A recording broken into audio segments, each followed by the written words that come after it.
Yo! What up, everyone? Welcome back, or welcome to, if it's your first time. Maybe it's your first time. We're all a little bit shy on our first time. But hello to Normal Conversation Episode 2 with your host, me, CTZ, and my best friend, esteemed co-host, and the man that has hawked down 8 dozen beignets yesterday, Hues. Hues, how you doing, man? I'm good. I don't appreciate that you put that on me because I don't even know what that word means. So I think I should be offended. No. You need to go to New Orleans, man. Get some beignets. They're really Was that good. like lady boys or something? Pastry? No. They're pastries. They're really good pastries. Mm. New Orleans is known for them. And then yesterday I learned that have you ever been? You've never been to Germany, right? Bavaria, Germany is the new. They say this over there. Bavaria, Germany is the New Orleans of Germany. They go, "Oh, welcome to Bavaria. This is the New Orleans of Germany," and everybody's like, "Oh, I didn't know that." So if you What, go they to got a lot of German jazz or something? No, I don't know. Someone at the bar told me this yesterday. I don't know if it's true or not. How But come the Jazz play in Utah, not New Orleans? Anybody digging into that? that's true. I, yeah. Why were the Hornets in New Orleans and then they got taken by Adam Silver and put in Charlotte? We need to get some investigators This on is this. crazy. We need the top guys on the job here. Excuse me. Anyways, welcome to the show. We're gonna get into more than that. What's up? I was gonna say those are the Ben gays coming back No, up. beignets. Ben. Whatever they are, I'm not Yays. French. I don't know. They are French. They are. It's a French Yeah, it pastry. sounds French. I could tell because it sounds like there's like 37 letters in there that don't need to be. Yeah, that's fair enough. And okay. But it's a pleasure to have you back on the show, my man, or to be back in action on the show with you, I should say. I was Pleasure. really excited about episode 1 last week. We got I got a lot of feedback on it, being like, "Hey, this part Bad? sucked, and this part was Yeah. really good, and this part wasn't great, and this other part was good." So I was like, "Okay, this is cool to know." So we're gonna try and clean it up a little bit more segmented, and we're gonna rock and roll. We got a lot to talk about today. I'm excited. Just to give you guys a heads up, we're going to be going over the 50 best cereals of all time, and I think it's going to be an insane debate. So I'm I already. can't even think of 50 cereals. Yeah, there. I was looking at. I didn't. I saw the headline. I didn't really want to read it because I wanted to be like surprised about it. Who decided on 50? I feel like that would be a good top 10 list. They were really scraping the bottom of the barrel by the time they got to 50. Yeah, I don't know. There was like some, I would say, grandpa cereals on this list. That's going to So be my shit. I eat cereal like I don't have any teeth. I thought I was the old one between the two of us. That's our touchstone. That's how we connect. Oh, our wise beyond our years and our cereal eating habits. I'm not a big. Well, we'll get into it. Why talk about it now? We can wait and really, spice up the suspense. Yeah, we could build up an appetite for it. Ooh, good one, dude. It's like you're a professional. So yeah, we got a lot of stuff to talk about. We're gonna rattle off with some top headlines. This made me laugh as much as it made me shiver. The far right party wins the state election in Germany for the first time since 1945, and we all know what happened back then when the far right party took over Germany. What happened? Bavaria became the New Orleans of Germany back then. Oh, okay. So this sounds like a good thing. Well, yeah, but the Alternative for Germany party's success in 2 state elections piled new pressure on Chancellor. His name's Olaf Scholz. So I was like, that's an interesting name. His fractious government and left the country's conservative opposition facing political contortions on Monday. So if we're going to go to Germany, apparently we got to button up, man. So I don't know if Germany is going to be on our bucket list of places to go. It wasn't. Oh, okay. But now it's definitely not. But yeah, so it's called the Alternative for Germany, or AFD. The party became the first right party to win a state election in post-World War II Germany on Sunday under one of its hardest right figures. His name's Bjorn Hock, spelled Hocke. To the polls. Yeah. So apparently this party finished just behind the mainstream center-right Christian Democratic Union, which leads the national opposition. There's a lot of discontentment in the national government in Germany right now, so it's very interesting this is going on. And because we are a worldwide show, Hues, we have to talk about world headlines. So I True, figured, this one's for all the German viewers out there. I Yeah. know we got a lot of them. yes, there's a ton of them. I think our only viewers of the show are Germans, actually. And I know your community is probably, they've been pretty hyped about this, I would imagine. Why is that? Oh, because they're all German. Yeah. Yeah. So another state election on September 22nd will be coming up as well. So we got to keep our. I don't really know what that election is going to be about, but apparently it's going to be another recipe for Germany to see what they're going to be doing. But yeah, just keep an eye out on what Germany's doing. We So- thought we had it like between the lesser of two evils here. You said it was the far right party, and they barely beat, what was it, the Christian Youth or something? the Christian center-right Christian Democratic Union. Maybe we don't have it so bad after all. Yeah, perhaps not. But that's going on in Germany. Have you? I But think they have some big ass pretzels over there, so they got to be doing they something. do have some right? good pretzels, man. Or you can just go to South Philly and I'll get you a pretzel. I don't know if they're good, but they look big. Yeah, well, South Philly, I know they're good. Oh, I'm talking about Germany. Everything's bigger in Germany, they say. I did not know that. Mhm. Why? So Bavaria is the New Orleans of Germany, but Germany is the Texas. You're in love with this place. But Germany is the Texas of the European Union, is what you're saying. Interesting. Yeah, sure, I'll go with that. I Okay. don't know if I'm cultured enough to make any connections there, but we're just gonna start saying it. No, yeah. I I think thought- Germany is the Texas of the EU. Okay. I think. you go. Yeah, we should put that on our T-shirts. Normal conversation. Germany is Texas. Bavaria is New Orleans. We have such a high German population listening to this podcast or radio show and or live stream that I think will be a hit. It wasn't a hit. The U.S. Labor Department job numbers not doing so hot, my mans. Not Really? doing so hot. The I didn't department notice. they added 142,000 jobs in August. How do they do that? How are they just like, let's make some jobs? So apparently, Fire up the job machine. Let's get some jobs rolling off the press. apparently the U.S. employment increased less than expected in August, which, as both of us know, the job market, I feel like, where are they? I mean, if we're giving 142,000 jobs, I guess they missed us, man. It's like getting gifted subs in a live stream. How are we missing them out? Speaking of which, no, I'm just kidding. I have no incentive. Doesn't go to me. We could start. Should we start splitting any subs that we get on this day, just between the two of us? I didn't think about that. That's gonna. No, because if I start getting paid for this, then I'll feel like I have to take it seriously, and that's when I'm at Alright. my worst. That's crazy. All right, at least one of us is, I guess. Well, no, I think I work best when I'm at my worst. You know what I'm saying? So you Put don't that on a work. t-shirt. You don't. You don't work well under All pressure. right, next headline. Where So- are these jobs coming from? A drop in jobless rate to 4.2% suggested that the labor market was not falling off the cliff to warrant a half-point interest rate cut from the Federal Reserve this month. So, 86,000 fewer jobs added in June and July were previously reported. So, like, apparently, I don't know. Apparently, when I was reading about this, a lot of people were very nervous about this report, but apparently it's not bad, but it ain't great. So I don't know. I also don't know where these jobs are, but 142,000 jobs is pretty crazy. Are they just like inventing new jobs? Are these things that nobody's ever done before? Yeah, I gotta figure it's like, I mean, they don't count like freelance work, but it's like, I don't know, where are they? I guess it's like, They're well, gonna like do away with traffic lights, and now instead they're gonna hire a guy to just stand out there and like hold up signs. that actually would go crazy. That'd be pretty fun. They're inventing brand new jobs that have never existed before. Requirements for the position are 16 years of experience.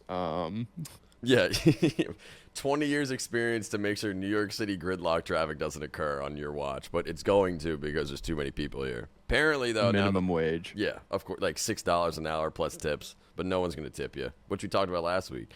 Apparently, all these jobs are in heavy and civil engineering, construction, and non-residential specialty trade contractors. And apparently, healthcare payrolls have increased. because why? And government payrolls increased because that makes sense. Manufacturing employment dropped and retail sector dropped. But that kind of makes sense after this summer because, you know, a lot of people do like that retail stuff in the summer between. Did you do retail jobs when you were after school, like during the summer? Did you like go work at a?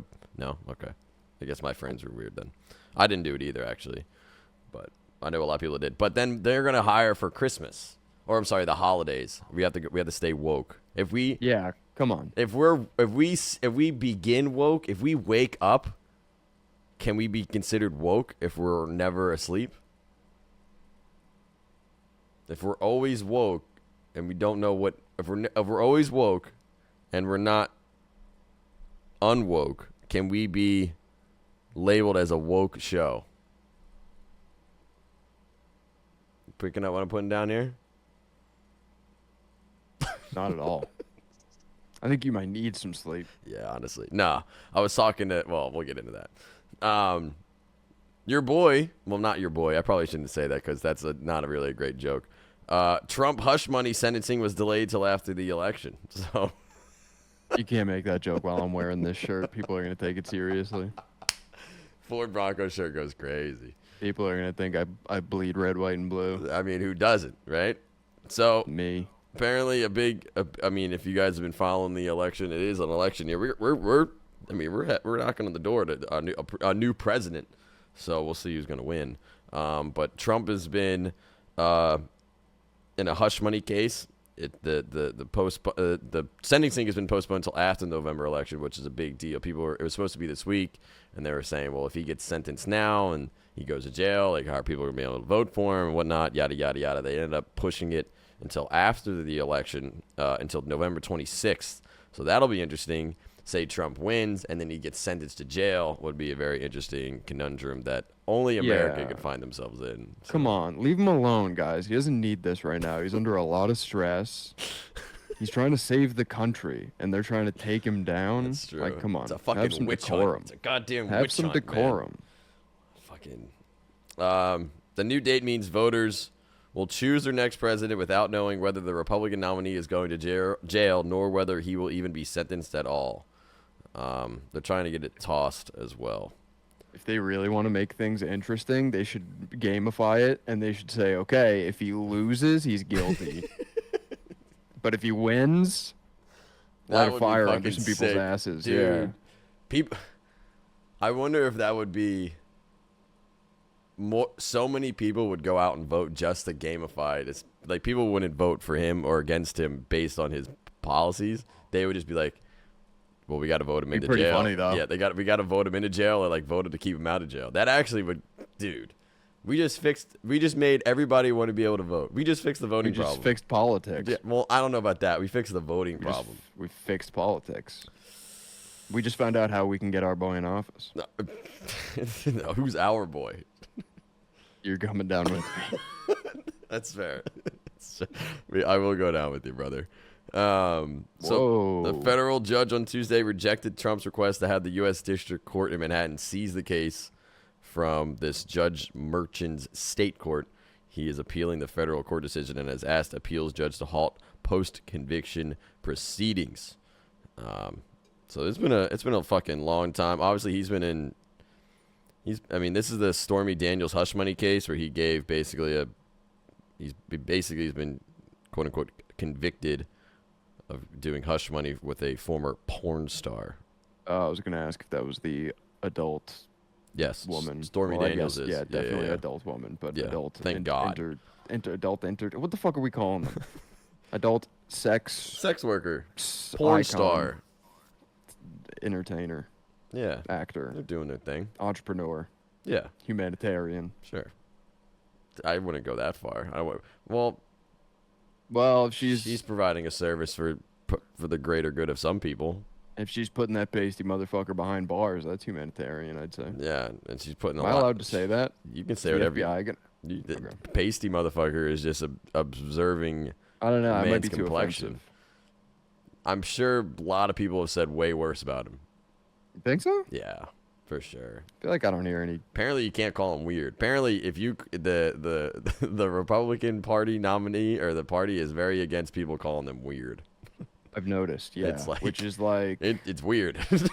yeah, it's like if somebody made fun of me for having a tiny penis, I would just be like, well, yeah. Yeah, yeah. It's like, yeah, of course. Yeah, it's like I get called white boy all the time. It's like, yeah, it's fine. And that hurts you. No, it doesn't. But like, I'm not gonna be like, Because you wish you can't, weren't. You can't. No, I mean, I don't wish I wasn't. Let's not go down this road right now. Okay, how about we take a Just left? got 'em. We'll take a left turn. We just pulled into the 7-Eleven parking lot, man, because 7-Eleven's parent company is rejecting a $38.6 billion takeover bid.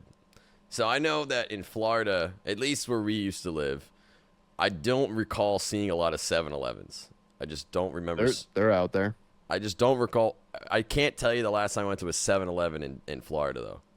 You know, I gotta tell you, I feel like I'm seeing them open more new 7-Elevens, and the new ones are actually nice. And I feel like Yeah. it's because they're trying to compete with like the Wawas and the racetracks and stuff. Mm-hmm.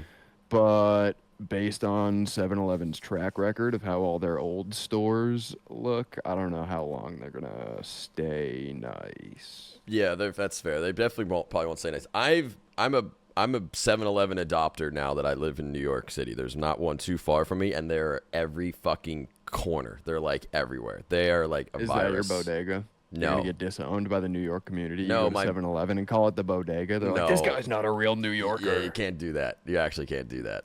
The bodega is What, do they throw you in prison? What do you mean you can't do that? well, like if I were to like go and talk to people that are from here, they're gonna call me white boy and other awful names.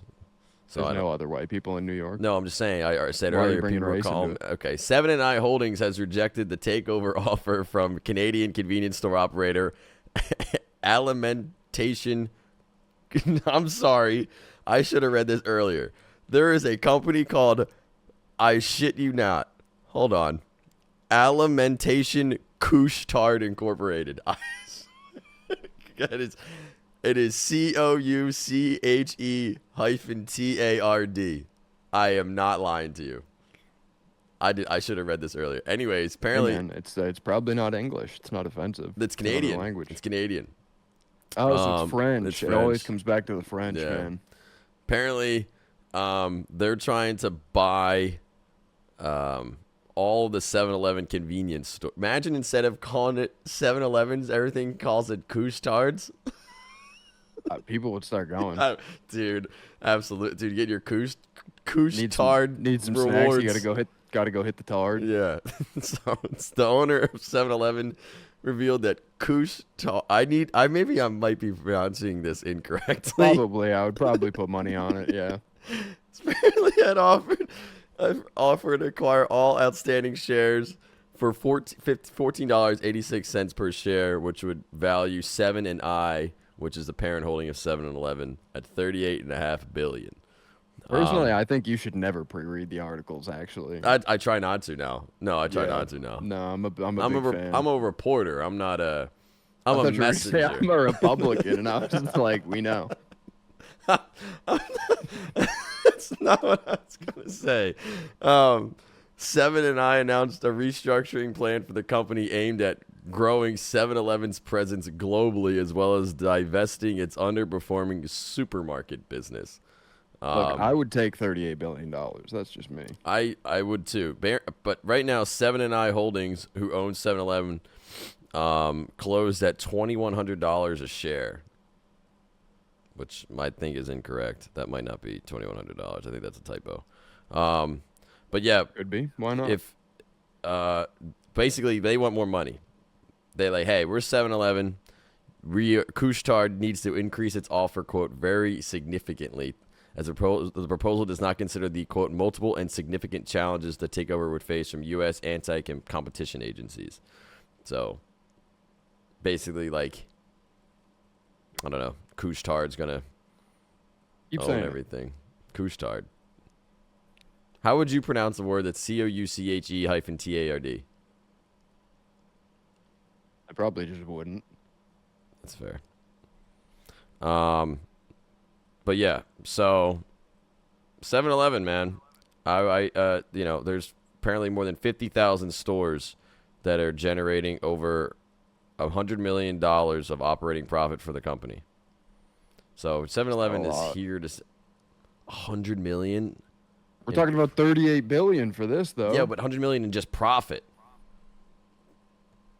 But 38 billion is a bigger number. Well, yeah, I'm saying they're trying to buy the whole thing for 38 billion.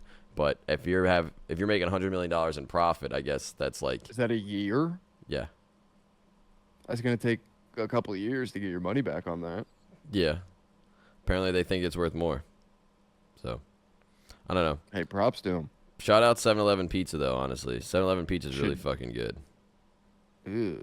Highly recommend. I think I'm just going to have to trust you on that. They got cheese. They got pepperoni, man. They got a lot of good pizza over there. Who's describing a pizza? I know, but I'm saying they have so much that they offer there. I don't know if I trust it. No, yeah, highly recommend. Dude, you get 2 slices for like $5. It does. It kind of gives you that like middle school warmer type pizza where you're like, oh damn, like this has probably been sitting here a long time. But if you get it when they make it fresh, it's actually not too bad. Carve it down with a cardboard carton of chocolate milk. No, yeah, or you get a Slurpee, dude. You go school lunch style with it though. You could do, yeah, and the lemonades that you have to open or the chocolate. I can't believe we used to eat pizza and drink milk at lunch every day. That's crazy. At like fucking 9:30 in the morning. I've only been awake for 4 hours at that point. Oh man, kind of disgusting. Did you have the circle pizzas? I don't remember what we had. I think I blocked it out. I think it was so traumatic. It wasn't actual pizza. Like they didn't make it. It was just like frozen pizza, but it was circles. They were a circle. They weren't like. What? Like it wasn't like it wasn't like an actual pizza. It was like pizzas aren't circles. No, though. I know, but like it was like personal. They weren't slices. They were like personal circle pizzas. They were very small. They always were under the warmer. You can tell they were under the warmer all the time. No? All right. Sounds kind of nice. I'm not going to lie. They weren't bad, honestly. Ours was. I remember like the outsides are so hard to bite into, and then by the time you got to the middle, the marinara sauce was just ice cold. Yeah. Hell yeah. Yeah. It was like a hot pocket. And that shit gave you the energy to go all day. Yeah. I don't know what they were putting in that shit. Give me two circle personal slices, and then I'm going out to play football at recess, and I'm going 15 for 100 yards, 3 touchdowns before lunch or after lunch. Stomach full of fucking cold tomato sauce and dairy. Actually, insane that recess was like right after lunch or right during after lunch. They gave you some of the most wretched fucking, like, I'm pretty sure they feed prisoners better than they feed students. Actually disgusting. Actually fucking vile. Then you go outside and just get to hooping immediately. No time to digest. It's not like getting in the pool. Yeah, you're going out playing You're just wall straight ball. on the court and you're, oh my god, dude. Yeah. My stomach is still trying to digest the fucking mozzarella sticks that are literally just like a cold tortilla gross. with a stick of cheese in it, Dude. and I'm out there giving people fucking buckets. Did your mozzarella sticks come in like a bag? No, I don't think they trusted us with any sort. I think they just gave us the food. I think they sort of treated us like we were in an institution or something. Mates, dude. If they gave us like plastic bags, we might have suffocated ourselves. No, it wasn't like a plastic bag. It was like it was like a warm bag almost, where it's like they would have like these like 2 or 3 breadsticks inside of like this bag type deal. It was like tinfoil out in the outside or inside, and then like it was like a paper bag, and then it had the branding on it, and they were like breadsticks, but they called them mozzarella sticks. No, you didn't have them. So. All right. No, you didn't miss out. Ring a bell. You didn't miss out. Well, now I feel like I did. Nah, trust me. I didn't even get them because they were literally just 2 sticks of ice. They were just ice and whatnot. They sucked. But anyway, 7-Eleven pizza is not like that, so you should get it. So, but yeah, those are your top headlines, man. From far right Germany to 142,000 jobs to Trump not being sentenced to 7-Eleven not being bought. You know, we maybe 7-Eleven's making all the jobs. Oh, maybe it's gonna take about 150,000 people to clean those things up. That's true. Actually, I've never met a person that is nice that works at a 7-Eleven. Everybody that works there just does not want to work there. Every time I go, I've never seen anybody cleaning inside a 7-Eleven. Yeah, you're right there. No, I always see people clean the Slurpee machines because people make a fucking mess cleaning over them there. out, drinking them down, maybe, but not. Dude, I was bummed, dude. I missed 7-Eleven Day, and I'm like, yo, when's 7-Eleven Day? And everybody goes, you're a fucking idiot, man. How do you not know when 7-Eleven Day is? I'm like, yeah, I never actually put those two together. That's a little too soon, don't you think? No, no. That's in a few days. It's 7-Eleven Day. Yeah, I know. No. You're in New York, too. No, not that day. 7-Eleven Day is not the day that we never forget. But I forgot about it because I didn't get my free Slurpee. That's the real American tragedy. So, in entertainment news, man, I know you're a big entertainer, as am I. Yeah. You don't have cable anymore, neither do I. But Disney, our favorite company, has Love 'em. apparently Disney blocked ESPN, ABC, and other channels for millions of DirecTV subscribers because Disney and DirecTV are having a dick measuring contest. They're both blaming each other for causing the blackout. The only thing for certain is that DirecTV's roughly 11 million subscribers are the ones suffering. DirecTV says it's being prevented from offering more flexible packages that can more closely cater to consumer interests, and that Disney is, quote, hurting consumers away from network TV by shifting content to Disney-owned streaming services like Hulu and Disney+. Disney is also accused of including a last-minute demand to waive all claims that its behavior is anti-competitive, according to DirecTV. This all happened while a lot of people were watching the U.S. Open on ESPN, and people were like, it's fucking whatever. Basically, Disney says its channels are worth a premium that DirecTV is refusing to pay. So they're trying to work it out, but basically Disney wants X amount of dollars. DirecTV is basically saying you're a fucking load of shit, and we're not going to pay you that. And Disney's like, oh, really? So we're just not going to fucking let you use my channels, and you pay DirecTV, and you're like, huh, this sucks because now I can't watch it because these two conglomerate a-holes are yelling at each other. So Yeah, you don't mess with the mouse, man. That They're is- basically their own government. Actually, though, they actually are their own government. Apparently, there was a new deal that was reached. There was no details on that deal, but it was for 12 days that people didn't have these channels. So, in my opinion, right, DirecTV should pay back everybody that has DirecTV for 12 days. Everybody should pay 12 less days this month for the DirecTV bill because you didn't get what you paid for a month. Let's be honest, Right? brother. It's DirecTV in 2024. I don't know if they got that money on hand. They might be. I feel like DirecTV is like scratching the days off the calendar You until it's think? the first of the month. They're I like- think they're. They're like the only company that I know that had, well, not the only company, the only one that I know of that has a business commercial deal where like businesses buy DirecTV to show in like their bars and restaurants legally. So they can show like sports and they can show things that are on cable television legally because you have to pay DirecTV a certain license. And you know what? You know what? Most of those bars are usually putting on the TV. ESPN. So there goes No, I that. know, it's crazy.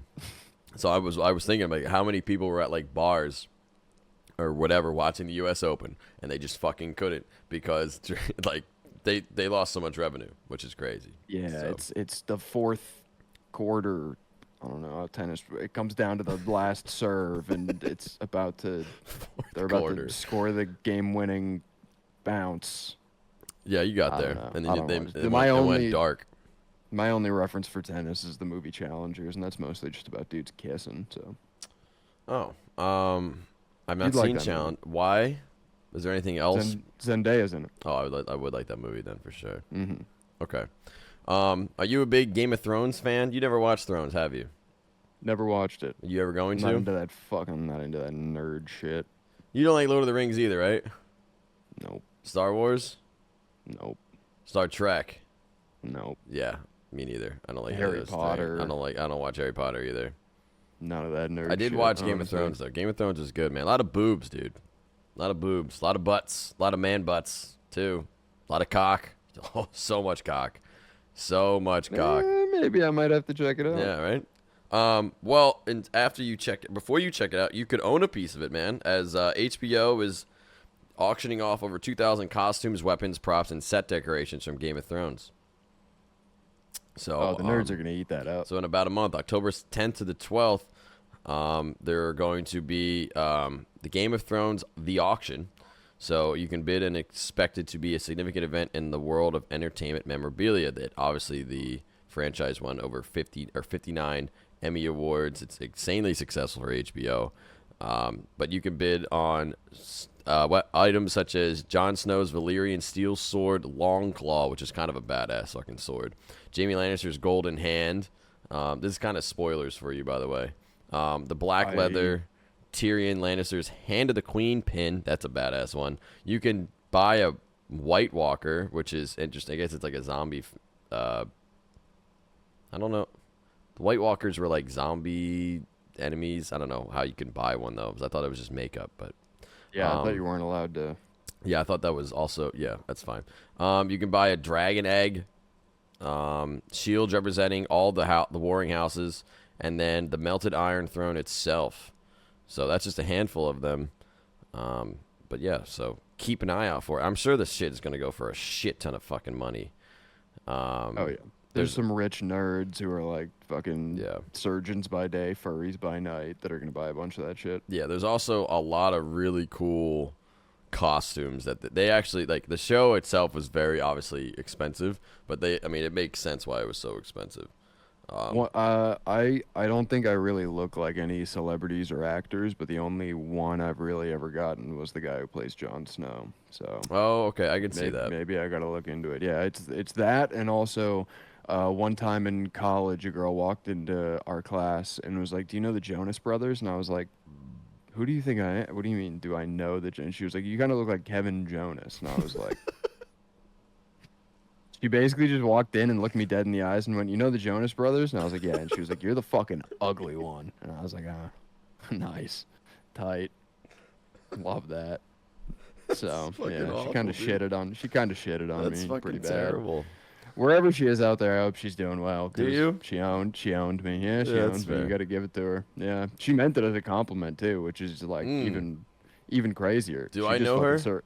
She served that one right up. I don't even know her. Oh, I don't okay. remember what she looks like or nothing. Right. But that memory's burned into my brain forever now. So she fucking infiltrated the castle walls of my brain, and Now I've been under siege ever since by that memory. what a beautiful illustration of what goes on in your brain. That was awesome. Yeah, it's yeah. That was good. It's a nightmare. Yeah. So, someone that's been on my mind for as long as I can remember, Selena Gomez. Oh yeah. Oh yeah. She's now a billionaire. $1.3 billion is her net worth, man. Good.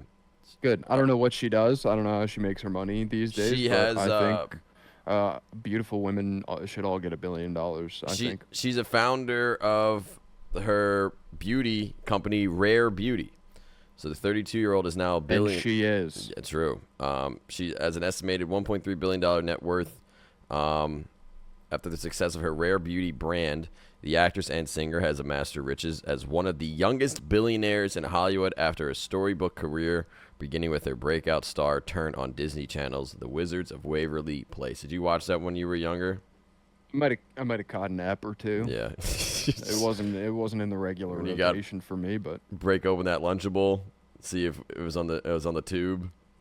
Yeah, I feel that. I was a big no, I was more of a what was I watching around that time? Fucking I don't know, sports and chicks and fucking beers. Dude, you were cracking open a cold one watching Wizards of Waverly. Oh shit, man. No. No. I was watching fucking. I was a man. I was You a were man watching at that time. I was watching Monday Night Football and MXC or MXC, the Man Show. throwing back silver bullets. Just fucking. Wow, my childhood was way different than yours, man. It's crazy how we've crossed paths. Smoking Marlboro Reds. Oh, fucking. You went just right to the Reds, not even the Black and Milds. Oh, Black and Mild is like a whole different. That's not a progression. That's like a whole different. Oh, really? Entirely. You're on a different street. Yeah, oh yeah, Black and Milds is like. Did you ever go down that street? Or you just stuck on the Marlboro Red Street? Black and Milds. I think I've tried like one or two in my entire life, and I was like, I'm smoking cigarettes, and this is gross. Yeah, that's not something that I'm versed in personally, but I do The smell of Black and Milds transports me back to college every single fucking time I smell it. That's true. That is true. Yeah. Not a fan. But yeah, she's also apparently Speaking of smoking, the third most followed person on Instagram behind Ronaldo and Messi. She has 424 million followers. and people say it's not the greatest sport on earth. Soccer? I'm sorry, football? Excuse me. Apologies. All the Germans just left. We lost our whole audience. Well, yeah. They were gone after we, the beignet comment. Yeah, man. That's why they call it the beautiful game. There's nothing more beautiful. Not even Selena Gomez. She can't beat it. You think football is more beautiful than Selena Gomez? The Instagram audience has answered for us. Well, 2 most followed accounts, man. Nothing more beautiful. I than wonder what the beautiful game. demographics of each individual followership are, because I got to figure. Mostly robots. Fair, but you got to think.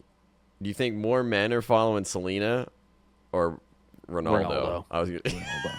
Yes. Yeah.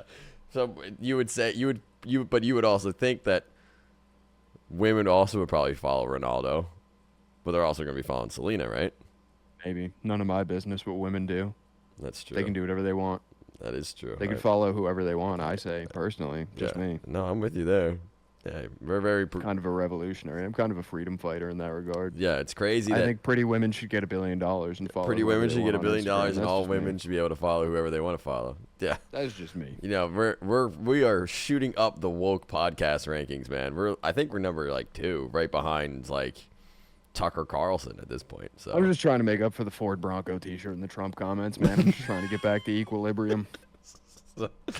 So yeah, shout out to Selena. If you ever want to be on the show, I mean, it's not like we will say no. We'll have you. Yeah. I don't know what we'll talk about. We'll just Maybe talk- fucking, I don't know, hot dog eating contest. We'll talk or about who something. you think follows her the most. I know if maybe. Do you think? Oh, cool.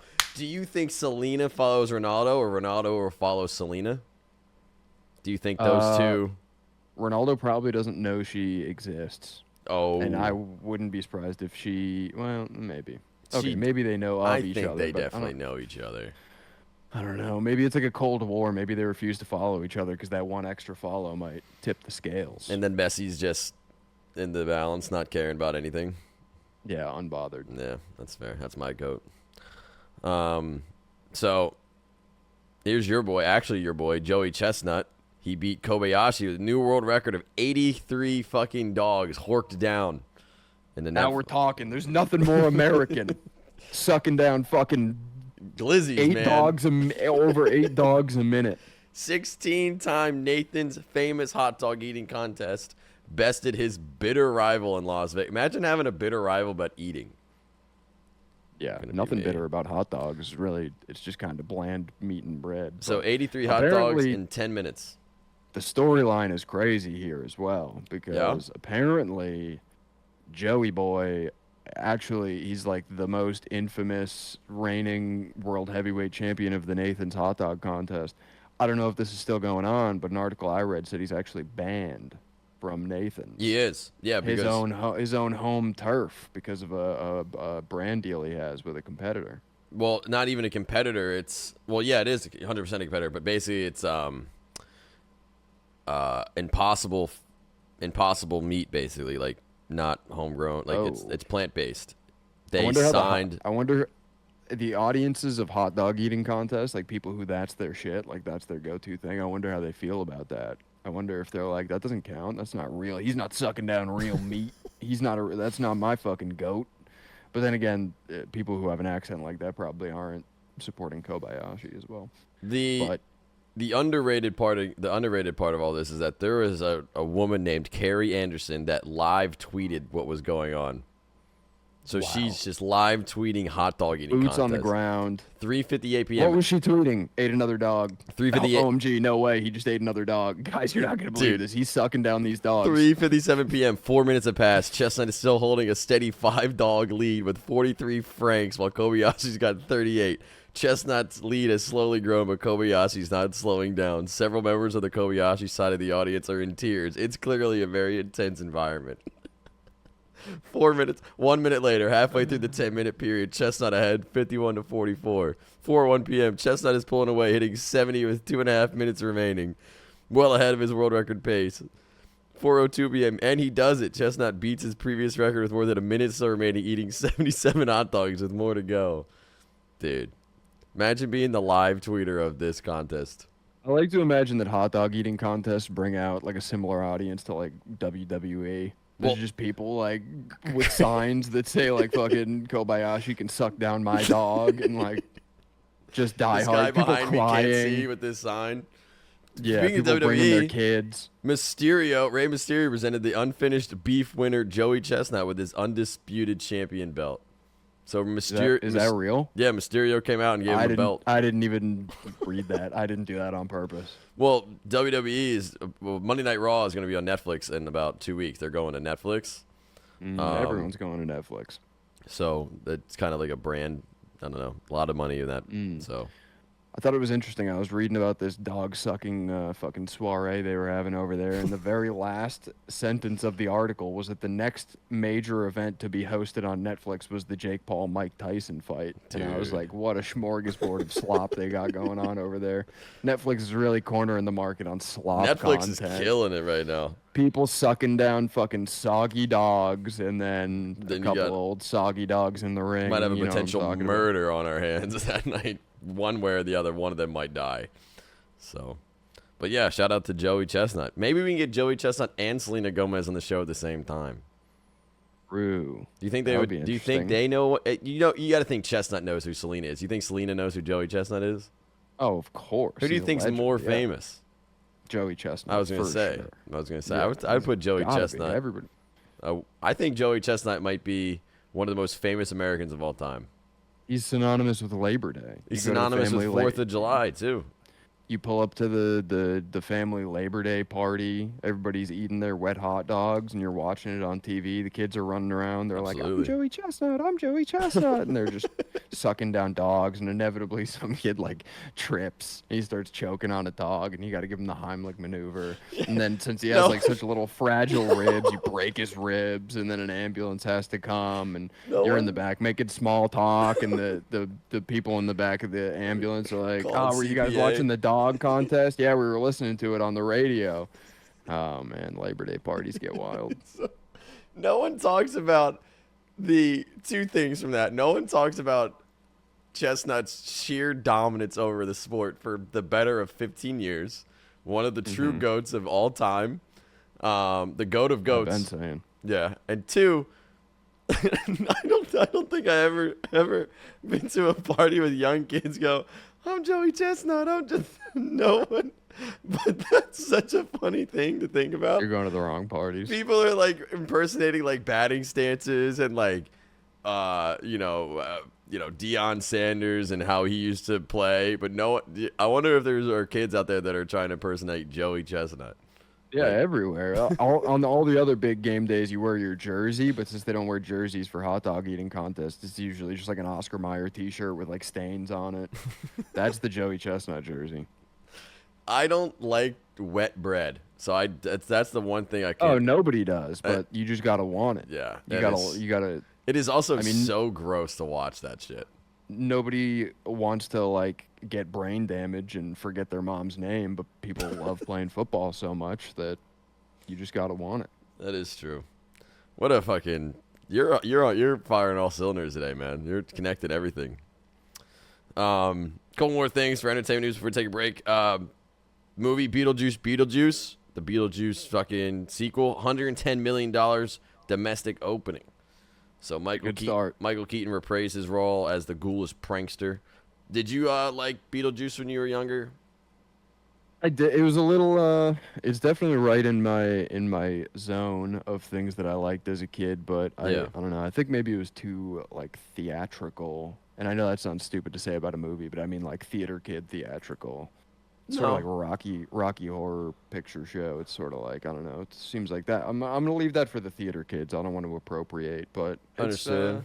it's good enough. I'm definitely gonna check this one out. It's Yeah. starring my lovely future wife Jenna Ortega, so I'm happy for her. Yo, can I be invited to that wedding? Yeah, sure, of All course. right, thanks, Yeah, man. yeah. Appreciate it. I definitely want to be there. Maybe we do a show before the. I'll have to run it by the missus, but Well, I yeah. don't see why Well, she would say wait, no. why you can't just invite your friends to the wedding?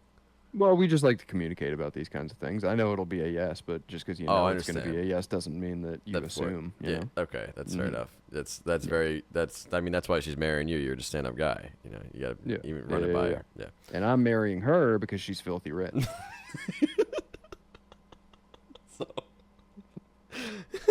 So, so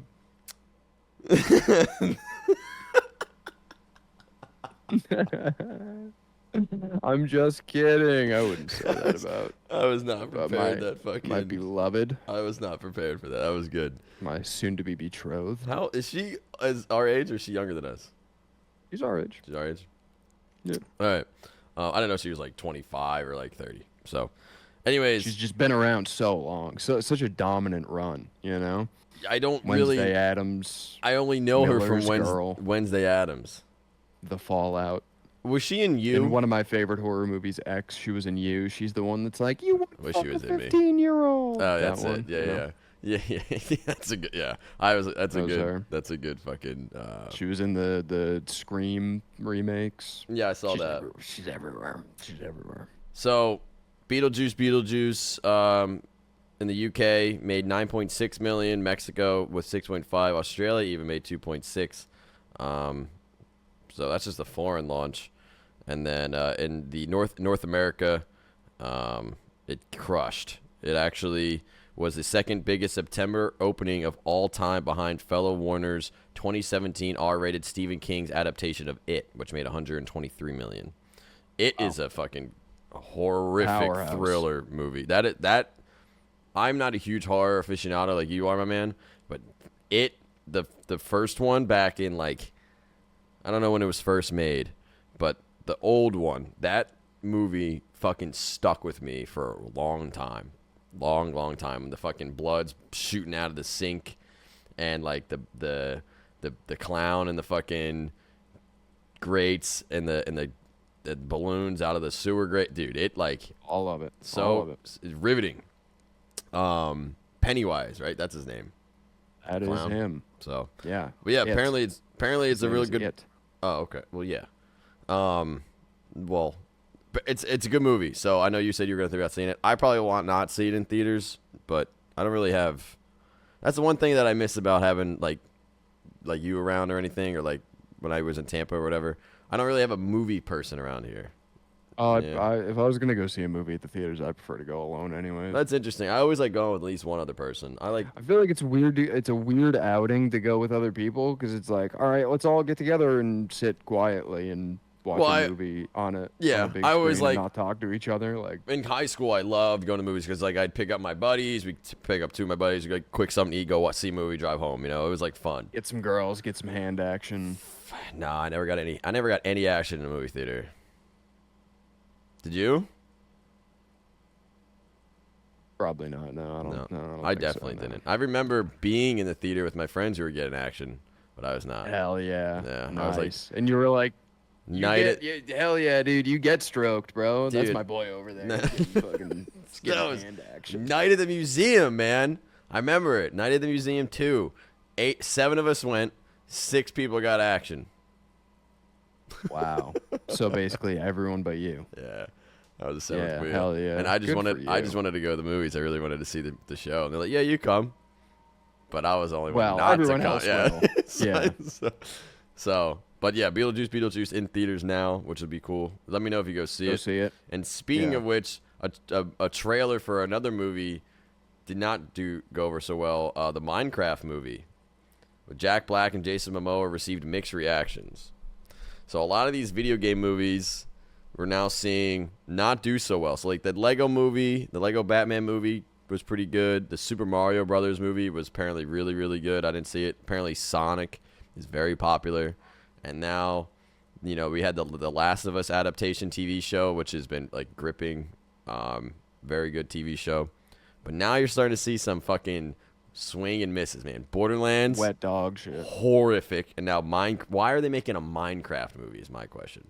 Probably because it's the most popular video game of Yeah, all it's time to ever crazy. exist. So they were like, anything we can do to get every last drop of milk out of these udders. But I don't know how Me you too. I don't know how you take the most I mean, nobody has a bad thing to say about Minecraft. It's like the most popular game. It's accessible to everybody. I don't know how you take that and you fuck it up this bad. Yeah, it did not. I was not super excited about it when I saw the. Somebody nailed the description better than I ever could, so I won't even try to come up with my own way to describe it. But I saw somebody on Twitter say that it looks like a YouTube rewind.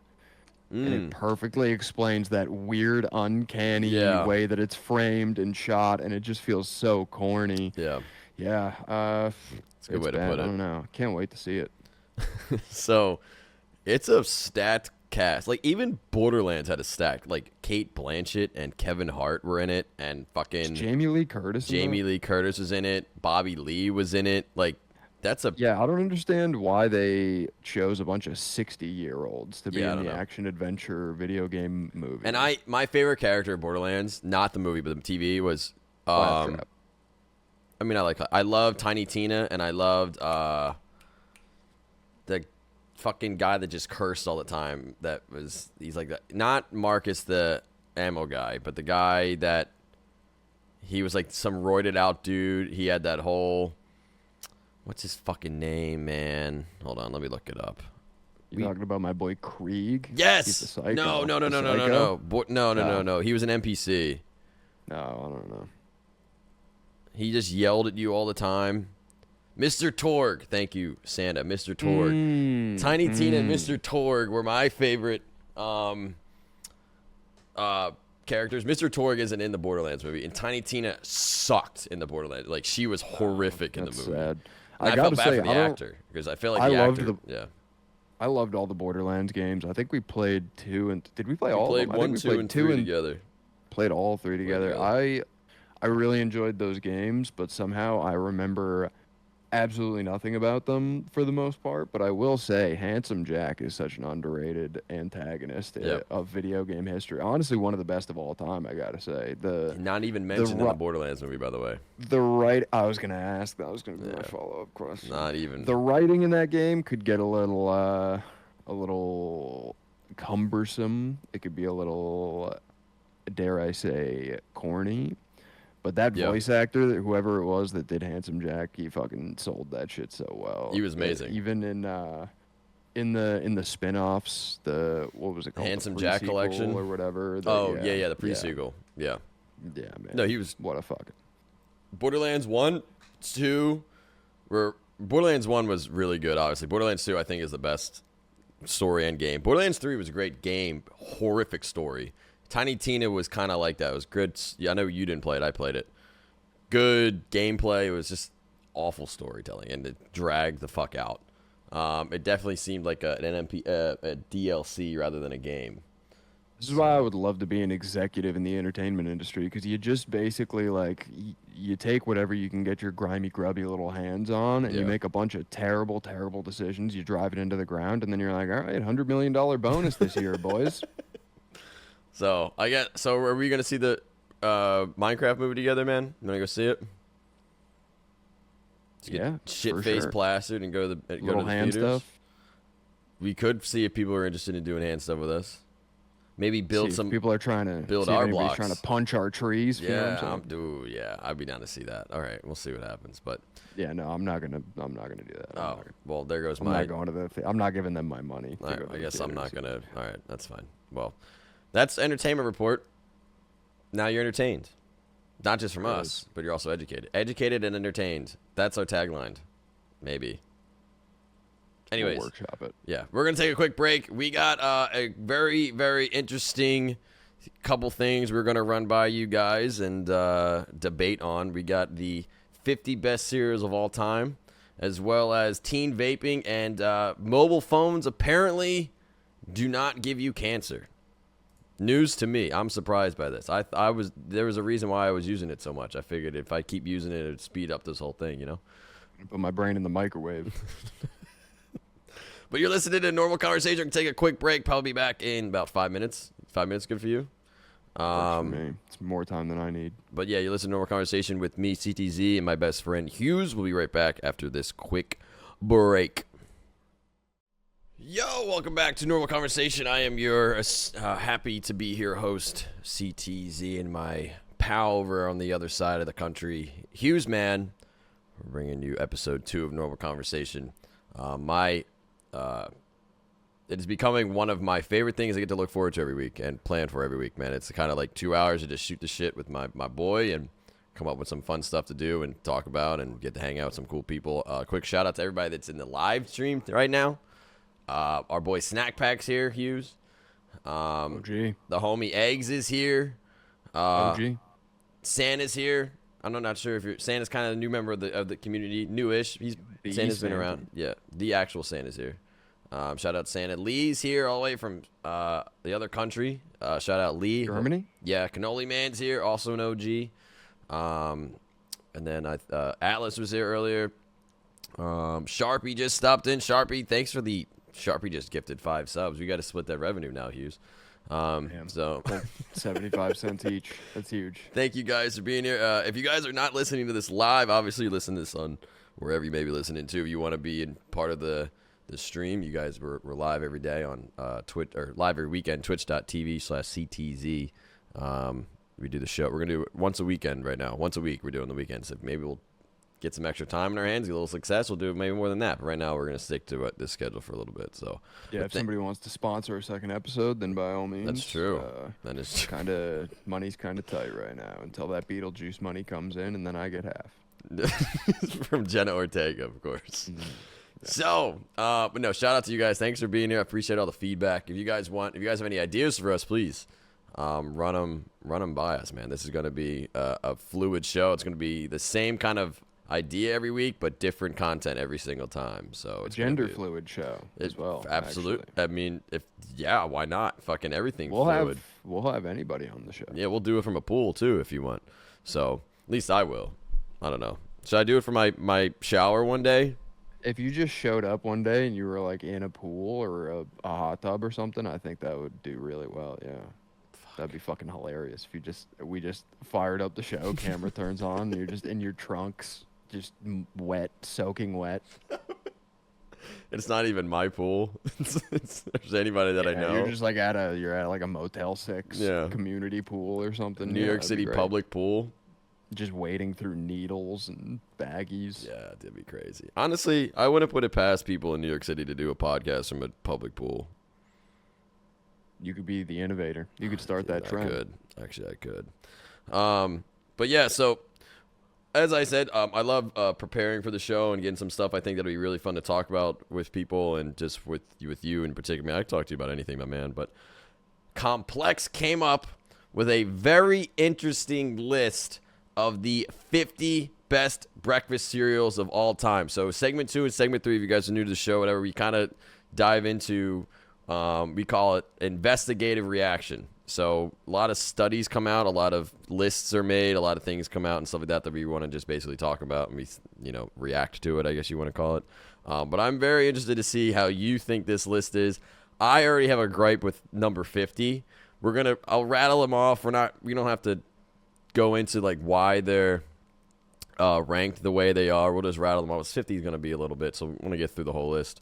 I was going to do top 25, but I think it's cereal, man. Everybody knows cereal. Cereal to me, probably one of the most like comfort foods that is underrated. Man, you can have it any time of day or night. You can have any kind of cereal you want, basically. You can have it, like I used to eat it before I went to the gym. I used to eat it after a long night out. It's always been like kind of a staple that I've unfortunately started to not eat much of just because I started to forget about it. Honestly, I don't really get cereal anymore.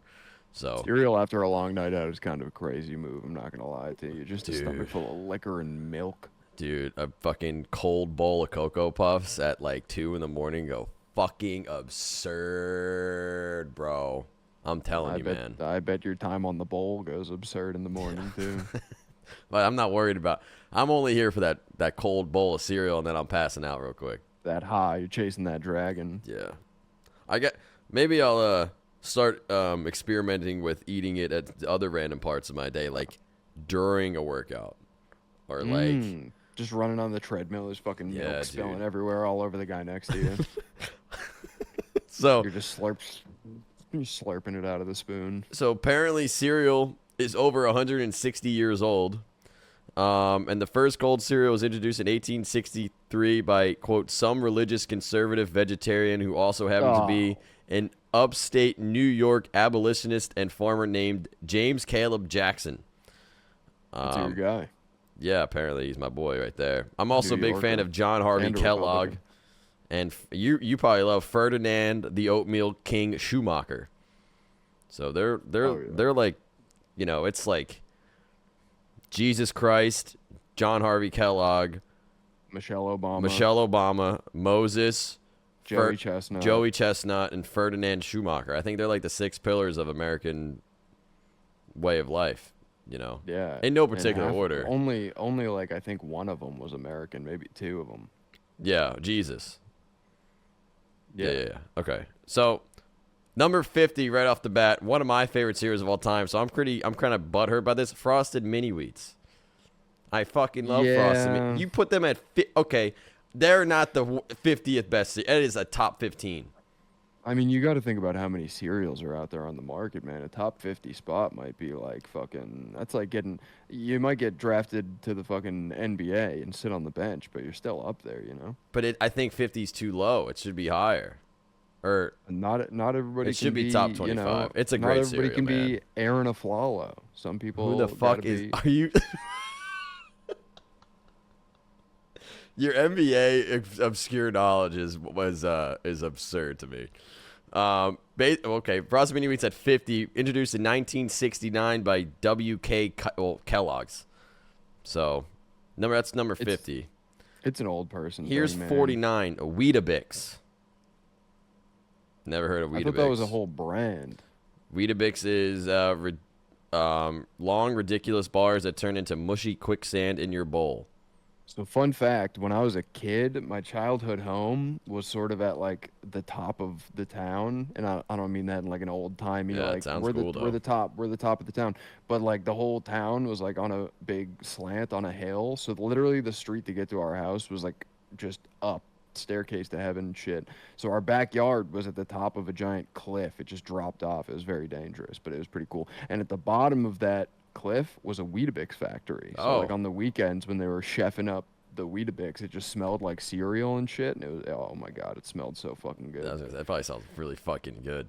I never had Weetabix. Never ate a single bowl in my life. Yeah, no, never ate it. Never had Weetabix. But I just inhaled it. Yeah. They're 49th. 48th, shredded wheat. Also just kind of an old person thing. Shredded wheat should not eat when you don't have real teeth anymore. Shredded wheat should not be 2 spots ahead of Frosted Mini Wheats. You got to remove your bias as a journalist, man. I'm a reporter.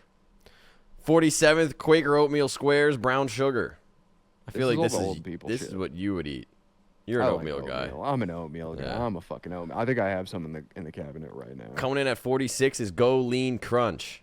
Never had it. Raikashi, never had that. I feel like people who eat a cereal called Go Lean are the same kind of people who eat like 3,000 calories for lunch, and then they have like a Coke Zero, and they're like, but it's healthy because it's zero. You're eating a cereal called Go Lean, it's sugar bomb. This is insane that this is only 45th. This is a top 10 cereal of all time. Waffle Crisp.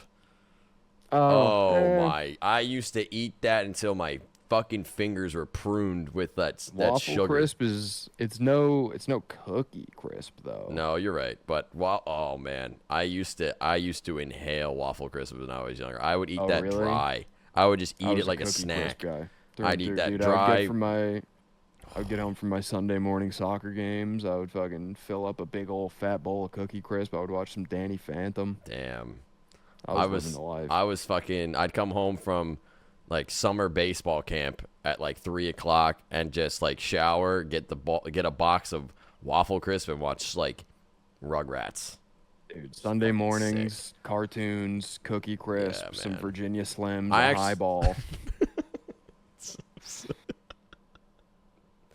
45th is 44 cornflakes. I used to have a cornflakes Hot Wheels car. I feel like cornflakes are like when you need to make up a generic cereal that has no personality. Cornflakes. A lot of people use cornflakes today for like when they make like breaded chicken. Breading. Yeah. That's just 43. how fucking basic it is. Yeah. Coming in at 43 is Basic 4. Never heard of this one. Apparently it's from Okay, General well, Mills. never mind. Fuck me. Basic, you've heard of this? No, I was saying that it doesn't get more basic than cornflakes, and you literally just slapped me in the fucking face. But then the next one is called Basic 4's mixed bag of grains make it one of the more fascinating cereals, like paint Is this thrown for humans at a or wall livestock? that makes art. Dried cranberries too. We got to get some Basic 4. I don't even know they make this anymore, but 42nd is Banana Nut Crunch. Never had Banana Nut Crunch. Hey, you know? I don't. Do you? What's next? 41 is coming in at Cracklin' Oat Bran by Kellogg's. Cracklin' some Oat real Brands. Southern shit. Yeah. Squared zeros are full of cinnamon and nutmeg. It's Christmas in a bowl. Coming in at 40 is Life cereal. That is basic as fuck. Life cereal is Yeah. gross too. I don't like. I feel like Life. there's a whole. I don't know. I feel like when it comes to market diversity, it doesn't get more diverse than boring ass fucking cereals. You Also- got like Life, Chex, What a- Special K, and where- they're just like little fucking wafers of. Where does Quaker Oats get the narcissistic ego to call their fucking cereal Life? Good for them. Actually, such a sick marketing idea, but they blow it on cereal. Life in a box. They could have. That could have. I think they kind of blew that one. I don't know. 39th, apple cinnamon Cheerios. I feel like these are just Apple Jacks. Cheerios has to take up like 30 of these slots if we're gonna do every individual. Well, they're not doing every individual Cheerios. It's just there's probably other ones. Like Honey Nut's got to be a top fiver. Honestly. You think so? Oh, I would bank on it. Let's just get to the top 10. You want to go all the way to the 10?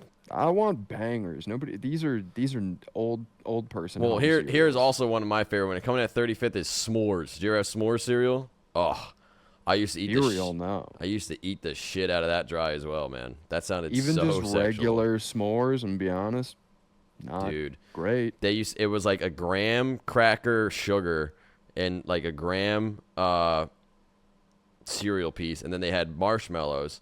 I didn't even like the marshmallows. I would just eat the graham cracker stuff. Did And then 18 did they grams of also have sugar. chocolate? No.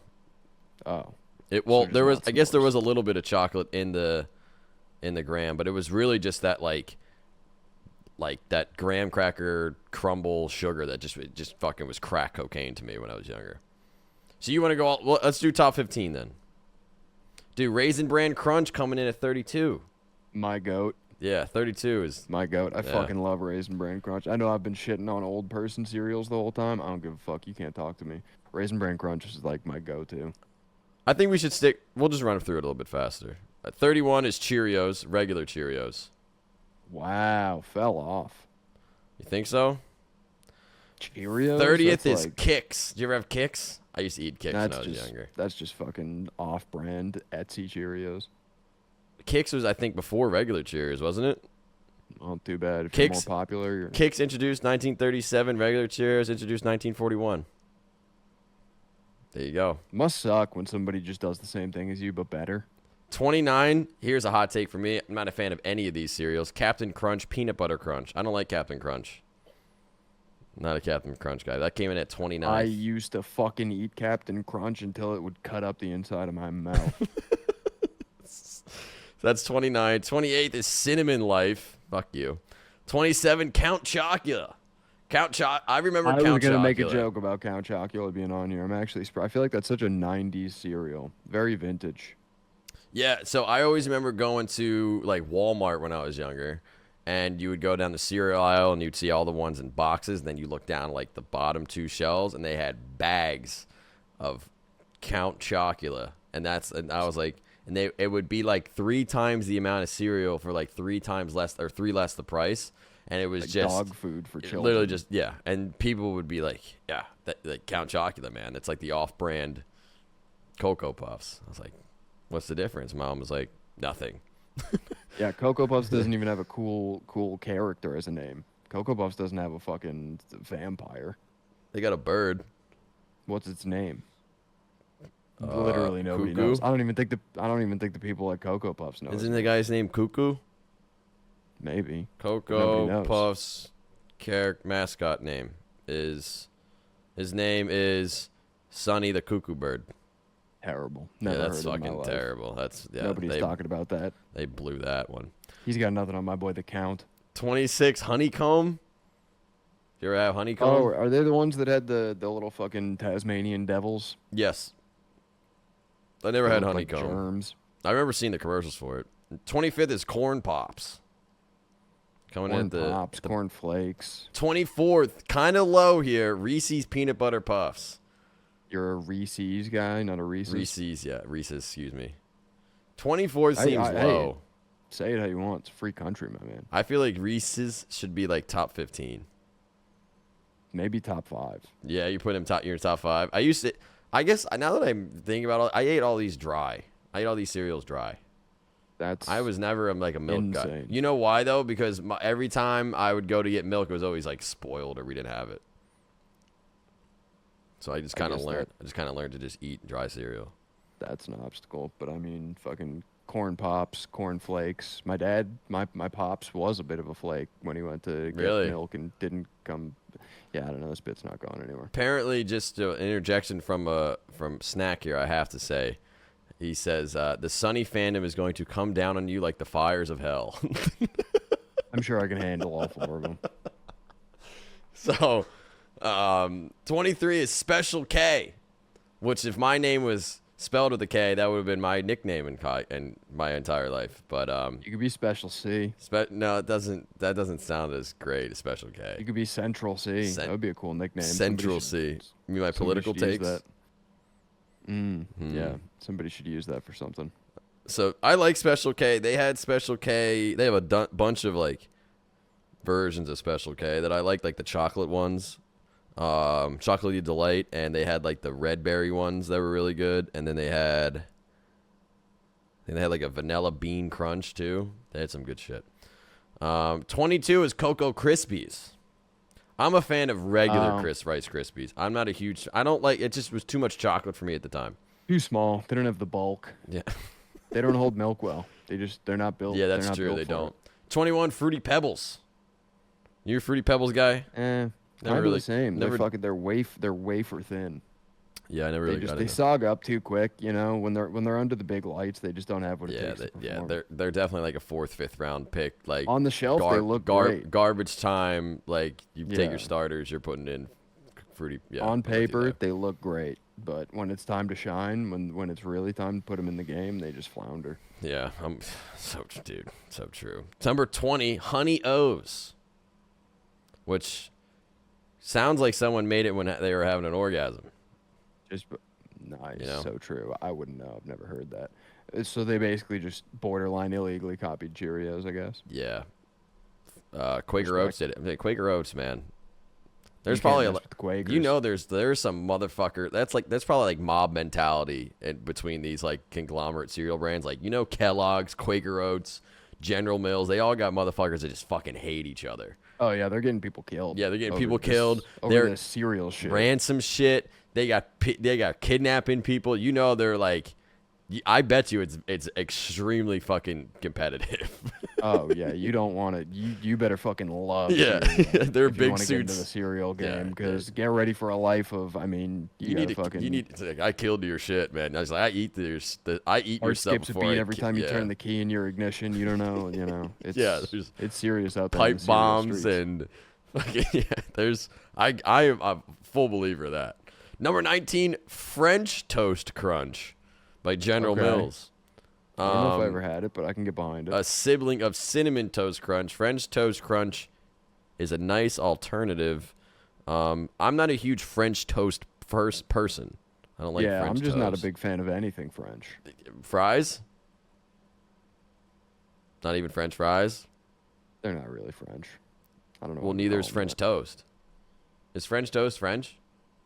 Yeah, but nobody calls them French fries. We just call them fries because we know. Nobody wants to even utter the word. A lot of people call them French fries, man. Nah. Why are you calling them by their full government name? They're just fries. You go to a restaurant, they're like, "Are fries okay with that?" Everybody just calls them by their nickname. But I feel like, I don't know. Yeah, now that you're saying it's kind of putting some. Yeah, you're right. I'll give you that. You're right. I'm the dirty weirdo. word, that F word. Number 18 is Cocoa Pebbles, man. Also didn't really eat that. Yeah. 17, Breakfast of Champions, Wheaties. Yes, sir. How'd that end up being the breakfast of champions? They really snuck in with that one. Because they would have, like, I think it was like a Notre Dame commercial or some football team, and then they got the Jordan deal. Jordan was on the, it was like kind of like Crazy run. Like if you were an athlete on the Wheaties box, that was like a Hall of Fame thing. Yeah, Tiger Michael Woods Phelps. has been on it. Phelps, MJ, has LeBron been on the Wheaties box? Who cares? I've got to look this up real quick. Yeah, man. That marketing team, they fucking smashed it because they were like, all right, there's 97,000 cereals on the market. Ours is the same as about 95,000 of them. How are we going to stand out? And they're like, I don't know. Fucking tell people that it turns you into an Olympic athlete. There's like no real nutrition in them at all. They're just little fucking oats that you put in a bowl of milk. Yeah, sure. Yeah. You can win an Olympic gold medal with a stomach full of these things sloshing around in you. So, further, just a little tangent because MJ is the GOAT over LeBron. MJ has been on the Wheaties box a total of 18 times, a record. Tiger Woods, 14. LeBron, once.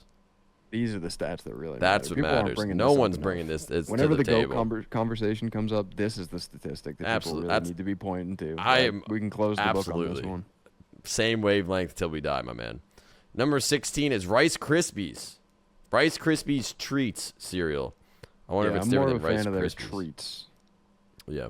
15 is Captain Crunch. Oops, all berries. Oh, love it. There's nothing. Honestly, it's a legend in its own right. The cereal kind of sucks ass, but just to this day, I'll still make a joke and be like, "Oops, all blank." You insert anything, it's so good. It's so good. I remember the commercials where like the captain had some sort of factory mishap and all the berries went in. He was freaking the fuck out. You know that captain was slurring behind the scenes, but there was definitely yeah, for sure. But what cartoon mascot isn't? You know, it's just a bygone era. You know who definitely is? Sonny, the cuckoo bird. You know who's probably not? The Applejacks guy. Applejacks guy definitely wasn't. He was way too chill. He was a Jamaican fella. Yeah, he was just hanging out, and he was fast as was fuck. chilling. He always would. Living that island He life. won every race. A little against, insensitive when you think about it, but yeah, he was also winning every race against the apple. Cinnamon guy was always. well, I mean, yeah, He won Apple's every fucking- race because it was like, what comes first, like the apple or the cinnamon? He goes, "Here I come, I am Cinnamon," and then he would run and jump into the bowl, and then the apple guy would also jump in at the same time. But you know that Yeah, the apple guy I was don't know the if you need to antagonist. do the accent, but I'm doing the accent because it was the commercial when I was younger. I still say that actually to this day. Like, here I come, I am sitting. I actually do say that like pretty often, like probably once a week. Bed. Not in bed. I should start. That's a crazy announcement. Tricks at 14. I don't fuck with Tricks. I don't fuck with they're that for kids, stupid I don't bunny know. either. That Yeah. dumb rabbit ass. Number 13, Golden Grams. Aren't those Teddy? Teddy Grams went crazy. Crackers? No, they were. I didn't know. Golden Grams at 13. Number 12 is Honey Smacks. Fuck this cereal. I fucking hate this cereal because you couldn't eat it dry because it would stick to your fucking hands, and I hated that. I hated They weren't that. taking you into consideration. They needed you in the We're board meetings. I know. 9-year-old me. I was pissed off that I had him. Number You needed to 11. represent that demographic. Number 11. Your goat Cookie Crisp. Just outside the good. top 10. So good. It's Number- cookies. You get to eat cookies. Number 10 is the bane of your existence, Cocoa Puffs. Eh, Top 10 cereal, Cocoa Puffs? I do not agree. they're just little turds. Number 9, Honey Bunches of Oats with almonds. That goes I'm a hard. big fan. Yeah. Big fan of the Honey Bunches of Oats. I've Yeah. been on a big Honey Bunches of Oats kick recently. I've been going through their whole discography. Number 8 is Lucky Charms. I do not like Lucky Charms. I forgot they existed. I know motherfuckers that would buy the goddamn Lucky Charms and just eat the marshmallows. Oh, yeah, I mean, gross. at that point, you're just eating candy. You know, Yeah. my cereal needs to be nutritious. Number 7, Frosted Flakes. That is a buff ass tiger. Yeah, can't say that. Number 6, Apple Jacks. There you go. Didn't we already say? Number We just mentioned that without it being on the list. yeah, well the mascots, the No. ones that weren't racist. We got ahead of ourselves. Number 5 is Fruit Loops. Okay, yeah, you got to give Fruit it to Loops, that I fucking- fucking love Fruit Loops. Fruit that Loops was conniving toucan. Fruit Loops was better as a dry cereal than a wet cereal, though. Motherfuckers, I used to put that in like a Ziploc bag and take it to school. And You were one of those kids. no, I didn't have a packed lunch. I just would take it as snacks because I was hungry all the time. Yeah. And I used to, wait, what the fuck do you mean I was one of those kids? Yeah, like packed lunch? One of those kids who brings a Ziploc bag full of Fruit Loops to school. Everybody had one. All right, dude. Number 4, horrible number 4, Oreo O's. Oreo O's at number 4. There's some sort of bureaucracy going on. They were accepting bribes for this list. It's a gimmick cereal. It's not even, you can't even take it seriously. If Oreo O's is 4, how is Reese's Puffs 24? Yeah, That's there was some crazy. tampering with the polls here. Yeah. I demand a recount. Stop the count. Number 3, coming in the top 3, Captain Crunch Crunch Berries. Talk about shredding the fucking hell out of your mouth. Yeah, shit was going hack and slash, That's fucking God of War crazy. on your gums, and you would keep eating just for the love of the game. Why did they make cereal hurt so bad? Because you gotta want it, man. It's like Yeah. the wet dogs. That's fair. You do gotta want it. Sucking down bowl number 7, 8, fucking, it's half cereal, half blood. Number 2, man, like I said it, Honey Nut Cheerios. Yeah. Always an I all-time guess. I classic, mean, man. The American poster boy for cereals. And then number 1, Complex's top cereal of all time. I don't know what it is. You want to take a guess on what it is? Kind of listed too many for my brain to understand. Yeah, I can't even think of any that are left. I don't know gotta what we got go left. with. Oh, Cinnamon Toast Crunch has got to be number 1. We didn't see her yet. There she is, number 1, Cinnamon Toast Crunch. Well deserved. I think that's a Icon. fair number 1. That is like, She's gorgeous. I don't know anybody that doesn't like Cinnamon Toast Crunch. Yeah, and if they do, they can die.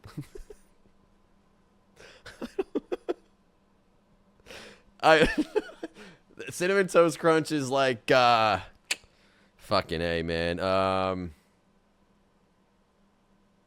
Margot Robbie. Don't know anybody that doesn't like her. You could probably find some people on Reddit. You think so? I don't think so. Probably, yeah. It's just an all-timer. But yeah, Cinnamon Toast Crunch number 1. An okay list. Happy we went through it. Can't say I agree with Yeah. everything. I can't There think were of ups and downs, anything but- that was Chex cereal. Didn't see them on here. Chex very underrated cereal. Chex is just like putting milk on trail mix. But no, though. like They're dude, chocolate Chex, I would fucking I'd do war crimes for chocolate Chex. Yeah. So if you want to sponsor the show, if anybody from Chex is watching, Crave was also on 36. Crave was disgusting. Brave, it's like a Oh, Corn Chex Fat was woman 34. We must have missed. Grape Nuts Flakes was at 33. That is, you talk about old cereal. Yeah, oh, I it's don't know called if I the can think of- original cereal. what is it? Grape nut. Grape Nut Flakes. What was it? Grape nut flakes. Yep. That's got to be Grape doing nuts numbers flakes. at the senior center. Yeah, dude. It isn't the oldest cereal. It's certainly one of the breakfast cereals that is as OG as it comes. So, Yeah. Well, maybe we should leave it in the past. yeah. Well, there's your top 50, man. Wow, that's a lot of cereal. Yeah, dude. And you know there's hundreds that we didn't even get to talk about. And now I've got a little surprise for you. The producers are going to bring out all 50 cereals, and you're going to try a full bowl of all 50. Oh, And you're going to create your list. I feel like if I did do like a taste test, I would have to do a ranking on both wet and dry. That's how I grew up, man. I can't, dude. I'm eating Fruit Loops dry, top 10. Eating Fruit Loops wet, bottom tier for me. I'm not a fruit milk guy. I don't like fruity milk. I used to like strawberry milk. I'm not a huge fan of it anymore. I don't like to get political on the podcast, but you're going to make some people upset with that one. That's fine. I'll go to war for that. I'll go to war with that. I'll yeah, do. what I'll be. happened to strawberry milk? I don't see the You don't see strawberry it these syrup days. anymore either. Remember, you used to get Kids the these Hershey's. days. Did you get the Hershey's one? You would dump the syrup into the glass of milk and you'd stir it. Oh, yeah. Yeah. I don't see the. I used to get the chocolate one. I see all the time. The chocolate syrup is like, We've lost our ways. The Yeah. kids these days just aren't drinking strawberry milk like they used to. yeah, fruity milk is on the out. So, another investigation. 2 more investigations I want to go over. Teen vaping hits a 10-year low in the United States. You had some interesting ideas on that. I called bullshit because I can't go anywhere at any time. I don't see someone vaping. These vapes are insane. They got like these things called elf bars. I see these things everywhere. These elf bars. They're like, I don't know. They just are crazy. Like a little Will Ferrell shaped. Will Ferrell? Elf. Oh, It good was one. Sorry, small. that went over my head. I fucking blew that. I apologize. Fucking stupid joke. No, it was Pastel Cartel, Fucking stupid. Esco bars. I don't know. They're everywhere. Also, these things have like a screen on them now. I can't understand. That's sick. You can play Angry Birds on it. Dude, I can't understand that you would charge something you would suck on. I'm not. If I was smoking, and the people go, "Oh, I know it needs to be charged because I can taste the battery." I go, "What?" I mean, I might be in the minority here because I know a lot. I don't know anybody. I don't know. I don't have a friend that doesn't vape. Tastes like you're sucking down an electrical unit. That can't be good, dude. And people Tastes like fucking logistics. like, oh, it's dead, or like it starts to burn. I don't know. That's another Tastes story. like you're using cell data. You switch from fucking. You switch to roaming. Tastes like roaming. Data roaming for the Maybe. vape. Hey, but crazy. I mean, the kids aren't doing it anymore. We're hitting a Yeah, low. so- I think that honestly, the kids are. They're gonna turn things around. I think they're going back to smoking cigarettes. So the latest survey. They're back on the right path. That's what I think so too, actually. Mm-hmm.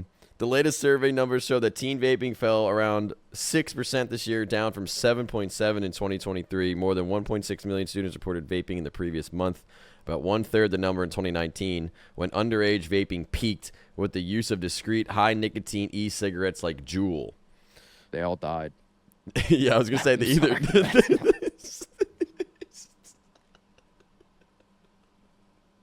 He's every.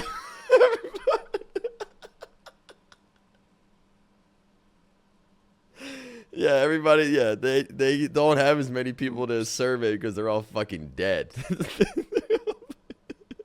So, Not even once, kids vaping. well, the kills. FDA's tobacco director is saying this is a monumental public health win. Vaping Nice. was unchanged among middle schoolers, but remains less common in that group at 3.5% of students.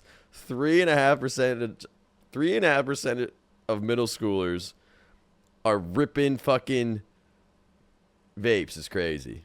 Yeah. Nice. Start them young. Well, there's no more vaping now because they're all on the Zins. Well, that's just like our buddy Snack just said, and You can't this vape in school, but you can rip a couple fucking the drop Zinnies and the drop in vaping didn't coincide with a rise in other tobacco industry products such as nicotine pouches. Sales of small flavored pouches like Zyn have surged amongst adults. The subject of viral videos on social media platforms, the pouches, which Zins are like they're becoming very like, yeah, they came out of nowhere. I don't know what's going on. yeah. Mint and cinnamon are slowly released nicotine when placed among the gum line.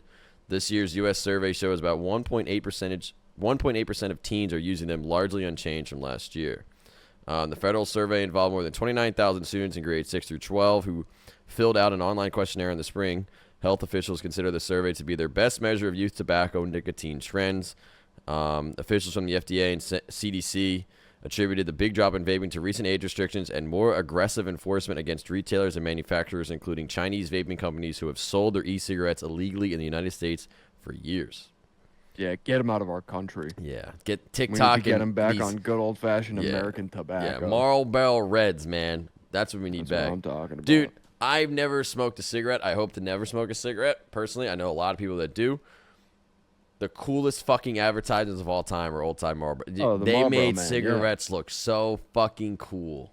Oh yeah, just some I have- fucking cowboys out there in all Yeah. denim, head to toe, fucking denim jacket, denim Yeah. jeans, denim shoes, Yeah. denim hat, denim underwear, denim socks, just Yeah. ripping Marlboro Reds while like fucking riding a stallion bareback, shooting a Winchester, Yeah.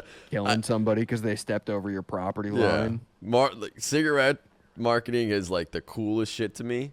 But man, yeah. personally, like there are next to like, there are not many individuals that I see smoking them. I go, damn, he looks cool. I usually go, Yeah, it's damn, it's interesting how, kind of like, gross. when you see it on the screen in movies and shit, there's always like some beautiful European woman in like a Yeah. spy movie who's just like fucking drinking a Vesper, smoking a cigarette, and you're like, that is the most Yeah, she's so fucking hot. majestic thing I've Barking- ever seen. But barking then at you the new see scene. like Bark. you see people smoking cigarettes in real life, and it's just like the most gremlin. Yeah, and it's fucking, like- it's disgusting. They're like men and women's makeups just all fucking all over people's faces. Their hair's disheveled.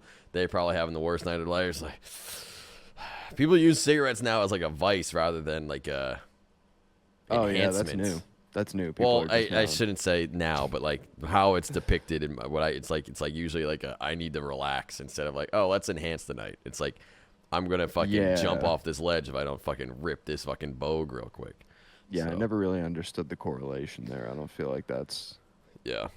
But hey, I mean, do what you want to do. We're all gonna die someday, so True. go for it. What Yeah. do I care? It kind of Um, stinks like shit. I feel like there's My pop. less yeah, my stinky pop. ways to. I grew up fucking. I know I got secondhand somewhere. It's coming down at some point. My pop would Oh, just yeah. fucking pack they were green. There was a green box. They weren't Marlboros though. Green, black, and That's- white box. That's the coolest thing about smoking cigarettes is that you put like most of the harm on the next. You double it and give it to the next person. I gotta find It's pretty sick. what cigarettes these were if I can find them. I wonder if there's anybody out there who's smoking cigarettes just to contribute to the secondhand smoke.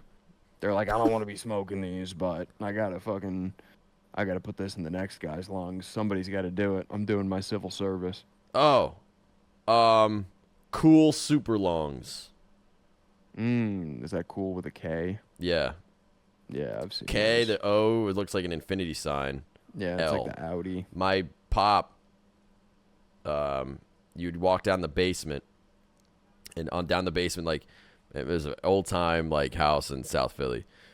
The cellar as they call it. And then as you walk down, there was like a very small part of the wall that would start to jut out. So it was like a small little shelf. So there was like figurines or whatever, and there was always just a pack of like 36 cigarettes, and he would walk down and pick up a box every time he'd walk down. Oh yeah, that's all anybody He would- wants in and life. he would smoke and watch MSNBC, and the O'Reilly Factor, and just fucking chain him. And you'd go down, and there more was like a could you want? haze, man. Yeah, and it was carpeted just- down there. It just always smelled like cigarettes. Oh yeah, he had the carpet put in so that he could preserve the stink. And that couch, man. Oh man, my nana didn't let him smoke in the kitchen, but anywhere else That's was, good. was It's good to have boundaries. yeah, it was fair game. You'd smoke in the living room, in the bedroom, in the bathroom, in Dude, the yeah. basement. Yeah.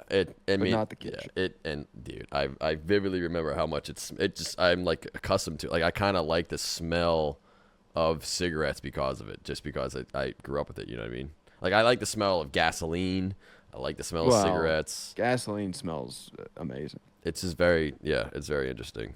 But anyways, teen My vaping apartment down. always smells like gasoline. It's really nice. But yeah, teens aren't smoking either because they're dead or they just grew up. Zyn is the most common nicotine pouch among teens who use the products. Also, apparently, there's different levels of nicotine pouch, like the pouches. Apparently, like you can get like a 20 milligram or like a 6 milligram of these pouches, and there's like a lot more and shit like that. So, I don't know. Nice. Go big or go home, I say. I'm with you there. If you only got so much room in your mouth, you got to make the most of it. You're in fucking intro to U.S. history. You got to slap that bad boy in and ride the lightning. And then speaking of U.S. history, for a long time, at least here in the U.S., we have kind of had a feeling that maybe these mobile phones could be giving us cancer. But a new study from 1994 to 2022, so a long fucking time, my man, have been analyzed by Australian research commissioned by the World Health Organization show that these mobile phones are not linked to brain cancer.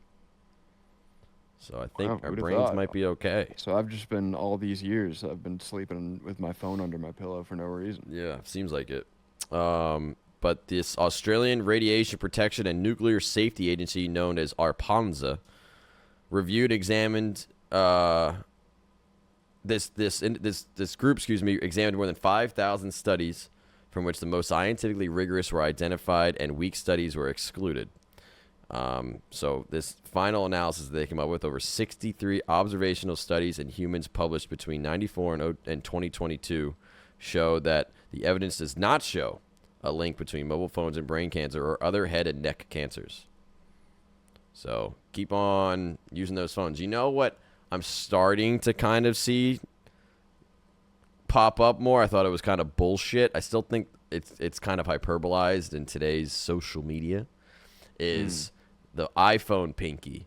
So apparently, because a lot of us, at least, you hold your phone like this, like you got, at least, like sometimes I hold like three fingers behind and it rests on my pinky, so my pinky's a little bit pointed. It's like pointed to me, you know what I mean? So it like kind of rests as a stand, I guess. Oh, interesting. But it's starting evolution. You can start seeing certain pinkies. Some of your pinkies, if you look at it, has a little bit of indents. Now, I may not have ever noticed it before. Perhaps I had those indents. I also have crooked fingers because of like basketball, like stubbing your fingers and whatnot. I have like whatnot. But if you look, I look at my pinky sometimes, and it looks like I'm starting to get a little indent there. You're turning yourself into a kickstand. I wish somebody would use me as a kickstand. But yeah, apparently iPhone pinky or cell phone pinky is starting to become a thing. So if you check it out. No, I don't think so.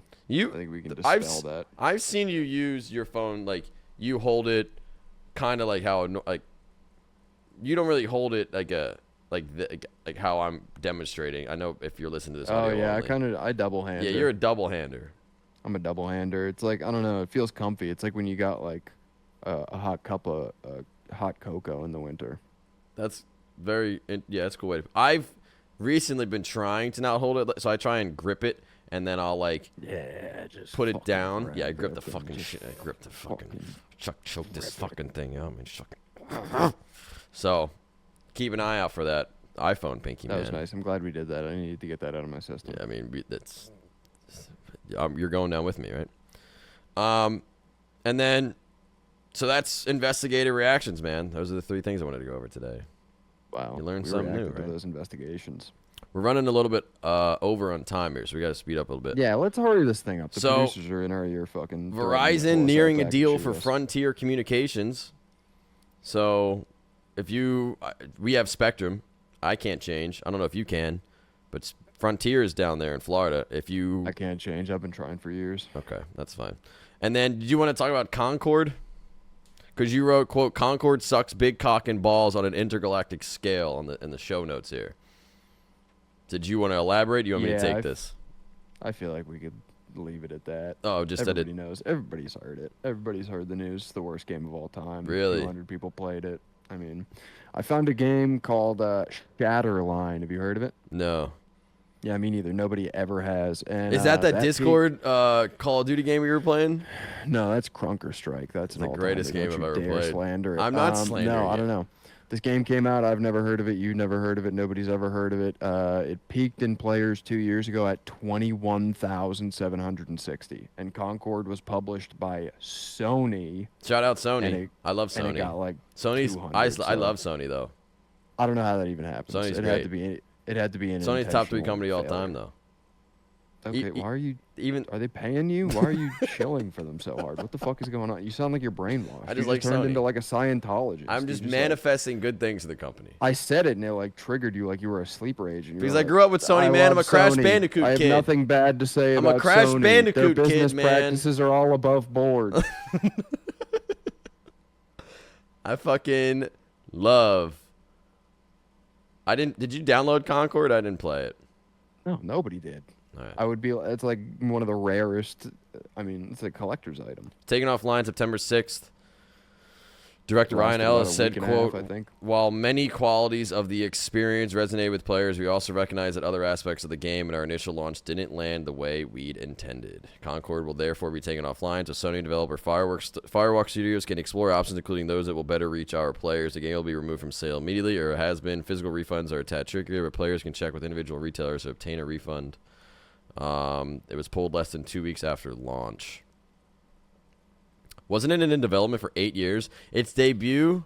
Sorry, I asked you a question, and then I'm going to interrupt myself. It debuted to a tragic 697 peak concurrent players on Steam, a number that made the 12,786 players of Suicide Squad Kill the Justice League, which was dubbed a disappointment by Warner Bros. Discovery boss David Zaslav and caused a $200 million hit to revenue, look like a titan. 8 years of development, presumably tens of millions, if not hundreds of millions of dollars spent by Sony, a company already said to be shifting gears away from a live service-heavy future. Sony president Hiroki, I'm not going to even try, committed to launching just 6 of 12 live service games in development, and one based on The Last of Us has already been canceled. So Sony's got some other ideas planned, apparently. I'm telling you, man, being an executive in the entertainment industry is amazing. You just you start dumpster fire after dumpster fire and count your millions. Yeah. So, who knows? But do you want to take a quick break? Do you want to power through? I don't think we need a break. I think we'll keep powering through, built man. For this. We'll we got the stamina. Through, I'm brother, a fucking man. stallion. Keep powering through, man. All right. Well, in other news, these are kind of we would take a break and I'd do segment 3. We like to look at oddities and calamities. So just interesting things that I've noticed over the past week. Let's pretend we went to break and we'll come back from a fake break. It's like when you're watching a movie that was made for TV and it just has like a weird pause and then they act like they went to break but there was no break. Why do we have to act that way? I don't know, 'cause it'd be fun, I think. All right, so what do you want to do? Do you want to introduce it? You want to introduce our comeback? No, now I'm shy. Fucking welcome back to the show. Welcome back. We missed you. And now let's start the show, as Cumtown would say. They would do their ad reads and they go, let's start the show. But they don't stop anything. They just start it like that. Okay, shout out Cumtown. Anyways. Sure. We're going to take a look at oddities and calamities, my friend. So these are just interesting things that I've read over the last week. This one pissed me off. Because I absolutely fucking know motherfuckers we went to college with that absolutely would have done this if it was more of a trend. Interior designed dorms. So, say your tuition's $9,400 for a semester. Motherfuckers are spending $10,000 on an interior designer to come design a dorm room. That's amazing. What a hustle. You collect $10,000, you show up, you put a couple flags on the wall, you get a little Christmas tree, put some beer cans on it. So sloppily hang some like RGB lights. So yeah, dude, I miss those days, man. Today, I want to read this, and then remind me of the word tapestry because I have a very funny tweet that I read. Walked away. Today, a wave of undergraduates, especially in the southern states, are hiring interior designers to completely make over their dorm rooms at a cost of thousands of dollars per room. This year, according to the National Retail Federation, college students spent about $87 billion, a drop from last year's $94 billion, but significantly more than $48 billion they spent in 2014 on just designing their dorm rooms. So it's about $1,400 per student just on decorations for your dorm. So nowadays, these interior designers, such as this lady who works in Dallas, said that she can help students on a budget for $7,000 to $8,000. So these people are going to school. There's a freshman here that was interviewed she started school at the University of Mississippi. Her freshman year tuition is $9,400 for in-state students, which is actually fairly, I guess, pretty cheap. Yeah, right? Then, because she went to this dorm that she was apparently living in, she was taken aback saying that these rooms were, quote, completely not doable to live in. Oh, God. I already know what kind of person So this year, this 18-year-old joined forces with Essentials with Eden, an interior design company focused on dorm rooms. This individual and her roommate spent over $3,000 for the design company to create a modern-looking New York City-style dorm room with a touch of Southern charm. Joined forces with is a hilarious way to say you got scammed. So, look, I'm not saying... there's a picture here of the dorm room. It is... I'm going to show you guys a picture of this. I'm going to show you everybody a picture of this. This is the dorm room now. Don't dorm rooms come... That looks like they just got there. Right? That looks like they just walked in. Dorm rooms come with furniture. So what are you...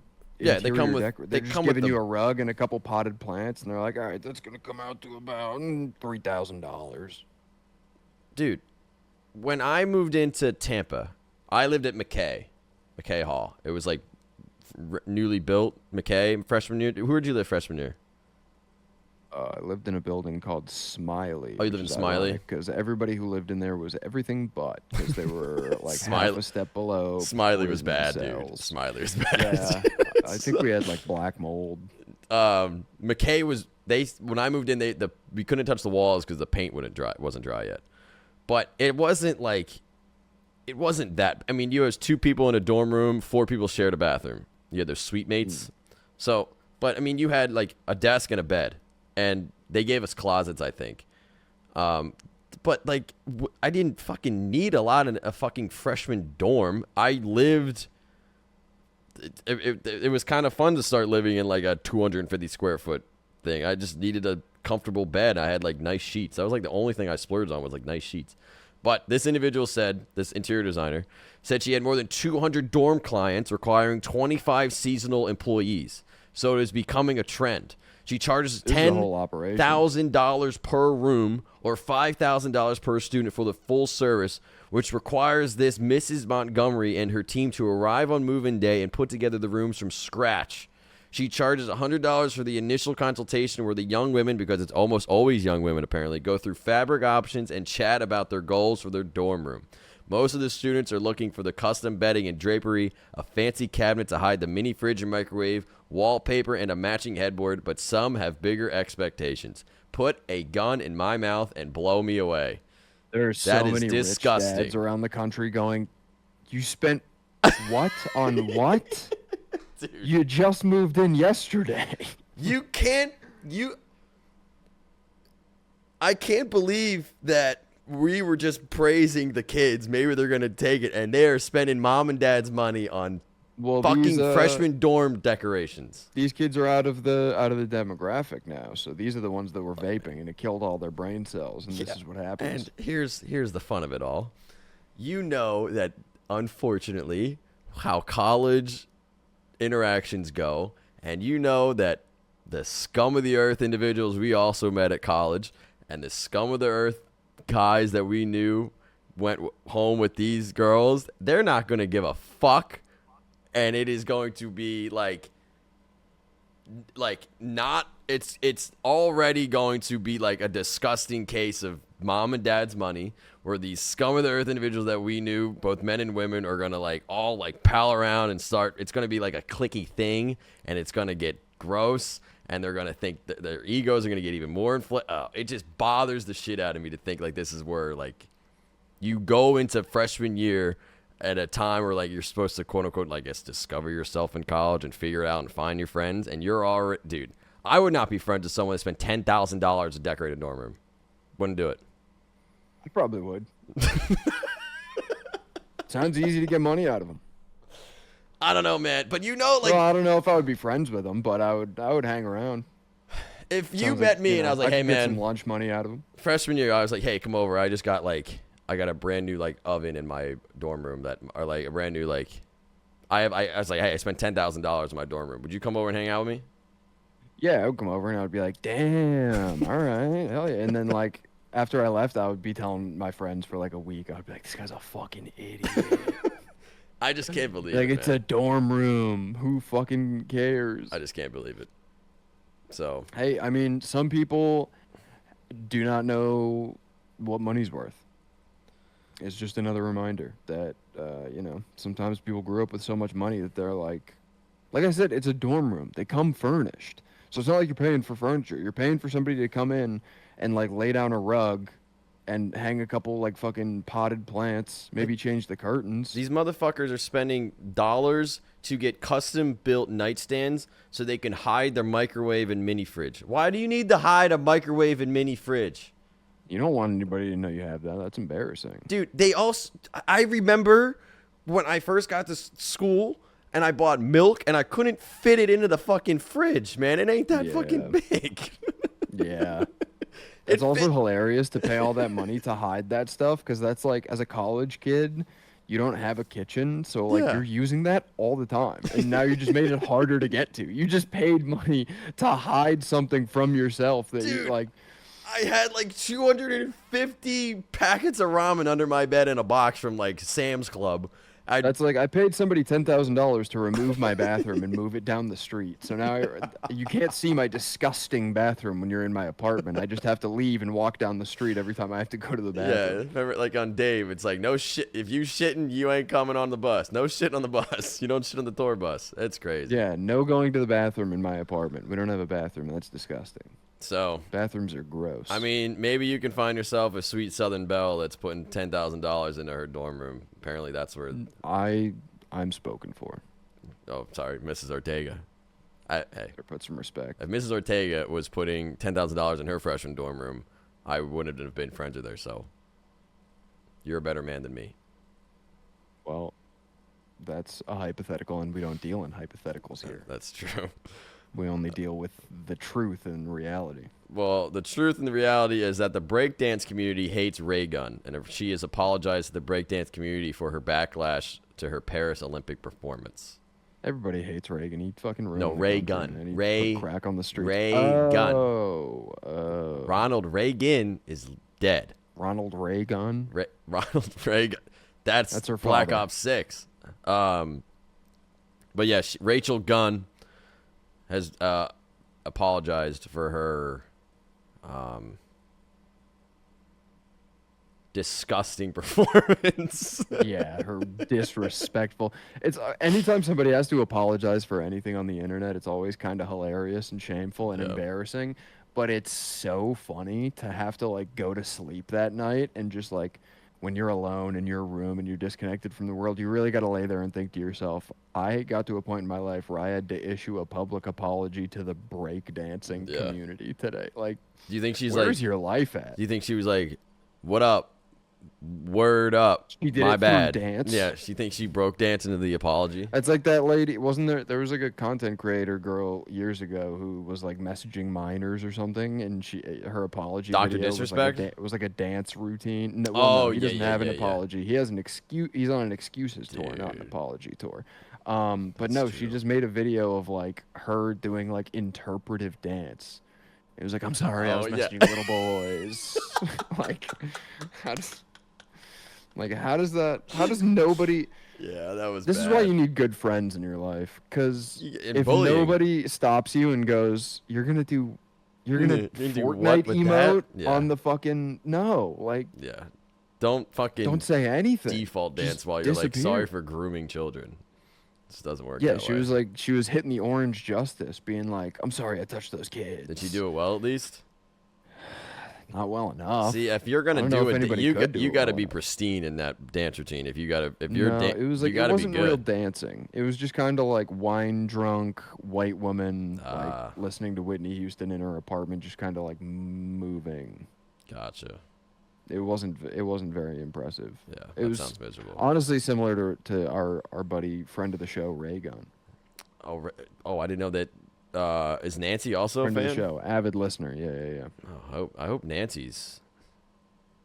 And we're doing only well. being harsh because we expect better out of such a close course, friend. Of course. Yo, shout out Ray. Yo, we don't really want you on the show though. I'll be honest. We don't have time. We don't really have the physical space to have her busting out moves Yeah, we like don't. that. So. Yeah, I don't want to get kicked in the back of the head. It would be a liability. The insurance we would have to get. Yeah, and also the security because people are gonna want to fucking get her autograph. Yeah, of course. Anyways, another oddity thing that I found out, which I am both concerned for and extremely excited for as a gambling addict. You can now we now potentially may have the opportunity to bet on U.S. elections. So a judge Hell yeah. has ruled that legalize betting as soon as next week on whether Democrats will take back control of the U.S. House of Representatives in November. A federal judge on Friday cleared the way for Americans to place bets on the outcome of congressional elections via a prediction market startup, a victory that could potentially open the door to legalized wagers on U.S. elections.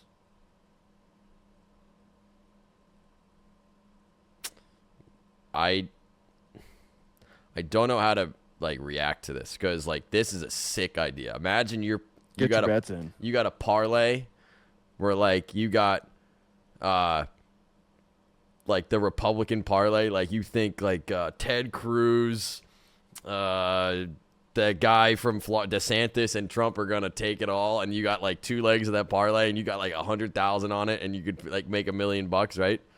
And then Trump loses the election, but now There's nothing more American. But this is where it gets interesting because for the last goddamn since 16 now, or I guess since 20, we've only been getting bombarded. Whatever your political views are, I'm not talking political views. I have not seen anyone the integrity of the elections are under fire, right? Whether you believe whatever you want to believe it happened in 20, right? Jokes aside, memes aside, the integrity of the elections have been under scrutiny. Period. Now you're going to add something that will make it. There's a reason why sports betting took so long to be legal. Is because people would quote unquote bet on sports, and it would alter the outcomes. Or authoritative figures would alter the outcomes based on the dollar amount that they could win on the outcomes. Right. So Pete Rose is banned from being in the Hall of Fame because he would bet on baseball. He would bet on himself to do well, and they would win. But it's illegal, because it's okay, you were doing this because you wanted to make money. Now you're adding a potential integrity underminer here with the elections by putting money behind it. So people are going to be putting a lot of dollars to have Trump win. And they'll be if I win, say Trump takes office plus 500, right? You put $1,000 on that and hey, if we win, I'll give you half this money. And then okay, then they'll start that's a possibility. So I don't know how exciting that is, but it'd also be really sick if you got a 14 senator parlay and it hits, Yeah. Well, so I mean, here's the thing is that's basically already how it works, but only for rich people. They're that is we'll also make true. We'll make more money if this person wins, so let's make them win. Well, now we just get to get on the fun. There's lobbying that. Lobbying for sure is a thing because they you see the NRA paid $650,000 to this Ted Cruz, so Ted Cruz could be an aggravator to the NRA, so he would filibuster a bill that would dampen the point, whatever. That I understand, but now you're literally altering potential elections. Yeah, which up until now have just been straight and narrow. Well, perhaps they haven't been straight and narrow, but now you're if the integrity has always been has been lately scrutinized, why would you add more to it? That's my question. I think because if they just open it to the general public, we can't sway it actually, so it doesn't change anything. The people who can sway it to make money have already been doing that, so now why not just fucking get in? It's like betting on the NBA or the NFL. The higher ups are already writing the script one way or another. You're basically just betting on what they wrote down on that piece of paper. I say fucking give me some action. Yeah, I mean that's in the gambling in me. It's dude, it's gonna be sick. I can't wait. It also, you could see it this way. Degenerate gamblers that may not pay attention to elections are going to absolutely start paying attention to elections. I think this guy may have an outside shot at taking the 16th district of Louisiana. So I put $200 on him, and this is X, Y, and Z. Why? People could actually become very educated in the whole nonsense. So it could be a plus, but I guess we'll have to see, or man. Or a minus, because honestly, the more people center their lives around politics. Yeah, that's the other thing. Worse. Because now motherfuckers are going to have an even louder voice that are already too loud with politics. So, but I will get in on the action.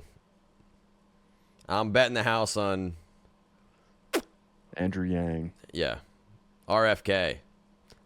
RFK gets 2 electoral college votes plus 10,000 for RFK. I'm hammering that. one county is gonna just See, give you're to already in. RFK. You're already sold. Oh, I was sold from a gambling standpoint the minute I read the headline. I would go down to the local school and bet on the kids playing dodgeball if I was allowed to get close enough to see it.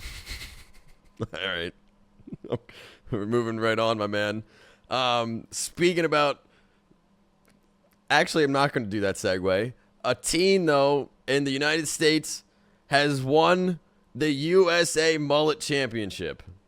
Oh, and of course it's not global. It's USA because there wouldn't be any other competitors. 13-year-old Mason Padilla has won the Mullet Championship. The Northern California teen who has competed in the USA Mullet Championship since 2019 took home the top prize in the contest team category this year for his lush, voluminous, quote, West Coast wave. Have you seen the lettuce on this kid? No, but I rescind my statement about how they didn't open it up globally because there would be no competitors. I actually think it was the opposite. They were protecting themselves because they knew they would get blown out of the water by the Australians. Yeah, the Australians would have. But look at the lettuce on this kid, man. They'd be raking in the gold medals. Look at the lettuce on that kid. I hate this kid. I hate him. I'd bully him. Not even just if I was also a kid. Like if I met him when I was this age. Stupid hair, man. Why are you going out of your way to I had a mullet when I was mullet 13. Bad. Not cool. Don't like it. He turned 14. He turns 14 on Wednesday. He's over the moon about winning, man. 4 years of dedication and perseverance. I don't know how much perseverance you had with those What, you had a little bit extra... You had to take an extra 5 minutes in the fucking shower? Definitely takes perseverance to walk out into the world looking like that every day. Dude, having sweet lettuce is dope, though. I hate it. You don't I hate it so much. Mullets? No. Fair enough. No. I feel like back in the day when they were actually popular in like the 80s, I feel like it was like an actual trend. I feel like the trend of mullets now is just like, ooh, look at how quirky and silly I am. I have a mullet. Nobody's wearing it authentically, you know what I mean? Everybody's just the content creator with a mullet and a mustache who looks like any day the allegations are coming out. I'd fucking hate them. If you have a mullet, I hate you. I don't care. Jesus, all right. I'm willing to burn that bridge. Did not know that this was going to lead to that. We should make them illegal. You want to make mullets illegal? Make mullets illegal. I feel like that's life sentence. An infringement on your Fifth Amendment or first. Well, some people shouldn't be allowed freedom to of expression. Themselves. Oh, okay. Yeah, some people shouldn't be allowed. Fourth to. Amendment. Excuse they me. Can't be trusted Third. with that right. And if you have a mullet, you can't be trusted to express yourself. I don't trust you. I don't trust your judgment. If you make the decision to step out into the world with a mullet, that person is allowed to just also be on the road and vote and have a job. Like your decision making is impaired. You're a liability to society. So would you rather trust? Okay, two evils put if in I front got of on you. the if I got in a cab, I would rather the driver be blind than have a mullet. I'd trust them. I would feel safer. I really would. Okay, if they have a mullet, I'm getting out because I'd be like, they're making bad decisions, and I don't want you making bad decisions while my life is in your hands. Two evils put in front of you here. Mm-hmm. Would you rather a mullet man be your passenger in an Uber, or a freshman? The driver? No, or? just next to you in the car. Oh, okay. Or a freshman that just spent $10,000 on designing her dorm room. You have a mullet? No, she does not have a mullet. Give me the I've never seen a woman with a mullet. Have you? You've never been to the South. Yes, I have. I've never seen a. They're out there. I've seen more women with shaved heads than mullets in the South. They're out there. I guess I got to check that out. They're out there. Baby on their hip. They're wearing like a fucking Miller Lite shirt with the sleeves cut off. Sounds awesome. They're out there. So see, that's the thing, is people like that are just wearing it authentically. So they're not trying to like make a statement to be like, look at how silly my mullet is. So once again, you were illustrating your pro-women ideology. Your pro-women mullets, not pro-men mullets. I am pro-women. I think women should. Of course. Mm-hmm. Yeah. Pro-men, too. Just not mullets. As long as they don't have mullets. Understood. Yeah, no, all right. So if you knew 13-year-old me with a mullet, you would have hated me. In a locker you go. Okay.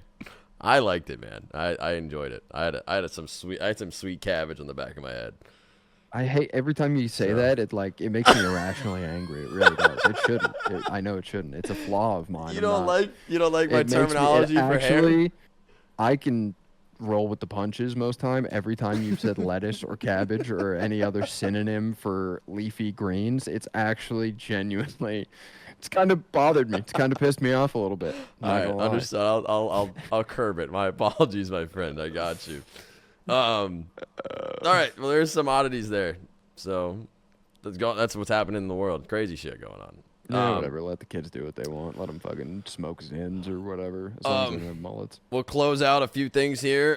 Kendrick Lamar is going to be the headliner for the 2025 Super Bowl. That'll be cool. Huge. He's gonna do Not Like Us. Yep. 16 times in Hopefully. a row, and I'm gonna jump out of my seat every single time. So, let him do it. I was interesting to know because the Super Bowl is going to be in New Orleans, and there's a lot. Kendrick's West Coast, right? Period. Yeah, California. But they could have done maybe a Southern rapper. They could have done, I don't know, like jazz. They probably could have done a lot more. I'm surprised they went with just Kendrick. Like, I love Kendrick. Do they usually do like a? I feel like they don't usually do location based. They just kind of go for a big name. Yeah. Do they usually do like a hometown artist. No, but if they don't, but like if you saw the one in LA where they had like Dre and Kendrick and 50, they did like kind of like an ode to West Coast, right? Well, I think 50 is not. I'm sorry, yeah, not 50 Cent, but like he was there. But like they did a ode to like they had Tupac and stuff like that. Yeah. But if I had to consider like some of the states that were most, even cities I could say, that are most so true to themselves, New Orleans I think is so culturally like known. I'm surprised they didn't do something like hometowny for New Orleans. Yeah, but who's an artist out of New Orleans though? Lil Wayne. Not in 2024. They're not gonna have him do it. Let's see who. I mean, they're all fucking dead. Fats Domino would have been crazy. Louis I Prima. think you're like 60 years late for No, that. I'm trying to see if there's anybody that's coming. Yeah, there's not. So that's the thing. I mean, who are they gonna get? It's the Super Bowl. They can't. It's got to be somebody pretty big name. Yeah, you're right. I'm just. Yeah. Interesting. I think honestly, I'm excited for it. Yeah, I think I love the Kendrick. beef is long over. The dust is fucking long settled. Nobody wants to talk about it anymore. But I do just think if you put yourself in Kendrick's shoes, it's hilarious that he did the whole show where he played Not Like Us a million times. He filled the stadium. Whole internet was talking about it. It's just like it's over, and he still gets to keep winning. Yeah. Like if he does, I imagine he'll play the song. If he he gets to will. play the song at the halftime show at the that's like You diss Drake in front of 80 million fucking it people. must feel so good. Oh, it must feel so fucking good. That's prime. That's prime. So good for him. I'm glad they're doing it. Other music news: Linkin Park is set on their first tour since Chester Bennington's death with singer Emily Armstrong. Did you listen to the new song? I heard a snippet of the new song from what they performed Pretty live. good. I also heard other snippets from the show where they were performing their older stuff with her doing Chester's parts. And maybe I'm a hater. I don't think you're a hater. You're just Didn't not. sound good. Oh, you're not a fan. I don't think you're a hater. I think the original, the new song that they did sounded great, but I think when they did the older stuff, I don't know. I kept seeing tweets that were like, "Oh my God, they actually found a vocalist who can replace Chester, who does Chester justice, blah blah blah," and all this stuff. And I was listening to it, and I was like, Yeah, I Are get my that. "Is my headset dying?" And then I was going through the replies, and all the replies were like, "Are you deaf? Like this is horrible." Like all of them. Every tweet I saw was nothing but positive, and all the replies on all of them were like, "This does not sound good." So I don't know. Maybe it was just the way they had the audio set up at the show. Who knows what she'll sound like? Yeah, no, fair, for sure. We'll see what happens. And then, of course, unfortunately, Rich Homie Quan passed away. Yeah. College, definitely part of the college playlists For Oh sure. yeah, when we were in college, Big that was the pregame height guy. of like rich gang, fucking lifestyle, all that shit. You couldn't escape it. Yeah. It was one of Type those. of way. Dude. Yeah, He's only it feels like 34. every I was gonna say every year, like every 6 months, somebody passes away who's a big name. It's like nonstop. Yeah. It's constant in hip hop. It's really sad. It's getting crazy. Sports news real quick. Ludacris broke out the bulging get back video arms for the first pitch of the Braves game. Very cool. You should go watch that video. I love Ludacris, man. I think he's like, not only I like his music.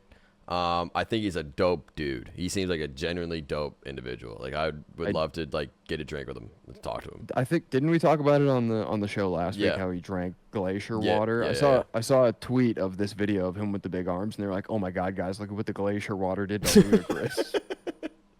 He threw a seed with those arms too. I was Yeah. just about to say I forget if it was last week or this week that we talked about it. And I jokingly was like, "Are we going to talk about Ludacris with the big arms?" But I Yeah. was kidding, and I didn't want to talk about it. And you were like, "No, we should talk about it." And I was like, "Why?" And you said exactly. You were like, "He threw a fucking seed." And I was like, "Okay, what do we say about it?" So, But no, I'm glad Ludacris is getting recognition and love. He's a fucking OG in the rap game. He doesn't get a lot of recognition for like how good of an artist he is. I feel like people just see him as like a personality. yeah. NFL's back in action. Started on Thursday with the game between the Ravens and the Chiefs. Friday night's game between the Eagles and the Packers was in Brazil for the first time. It was very cool. And now full NFL is back. Yeah, The football. Dolphins had their game today, and before the season opener, their star wide receiver Tyreek Hill was arrested by police for traffic violations. I'm not Football's sure. back. I'm not sure if he's playing today. I'm pretty sure they probably got him out of jail in time. But That's so funny. There's He got arrested. Not sure if he's gonna. Is he gonna be on like Sports Center where they're like No. questionable arrested? no. So That graphic would go off. yeah. So there's video on like Twitter right now where it's this beautiful like Ferrari, all like black Ferrari, just the suicide doors are up. He's like on the ground getting detained, like arrested, and there's just Dolphins fans walking to the stadium just watching it happen. So in fucking Miami. So that was interesting. Football's so back.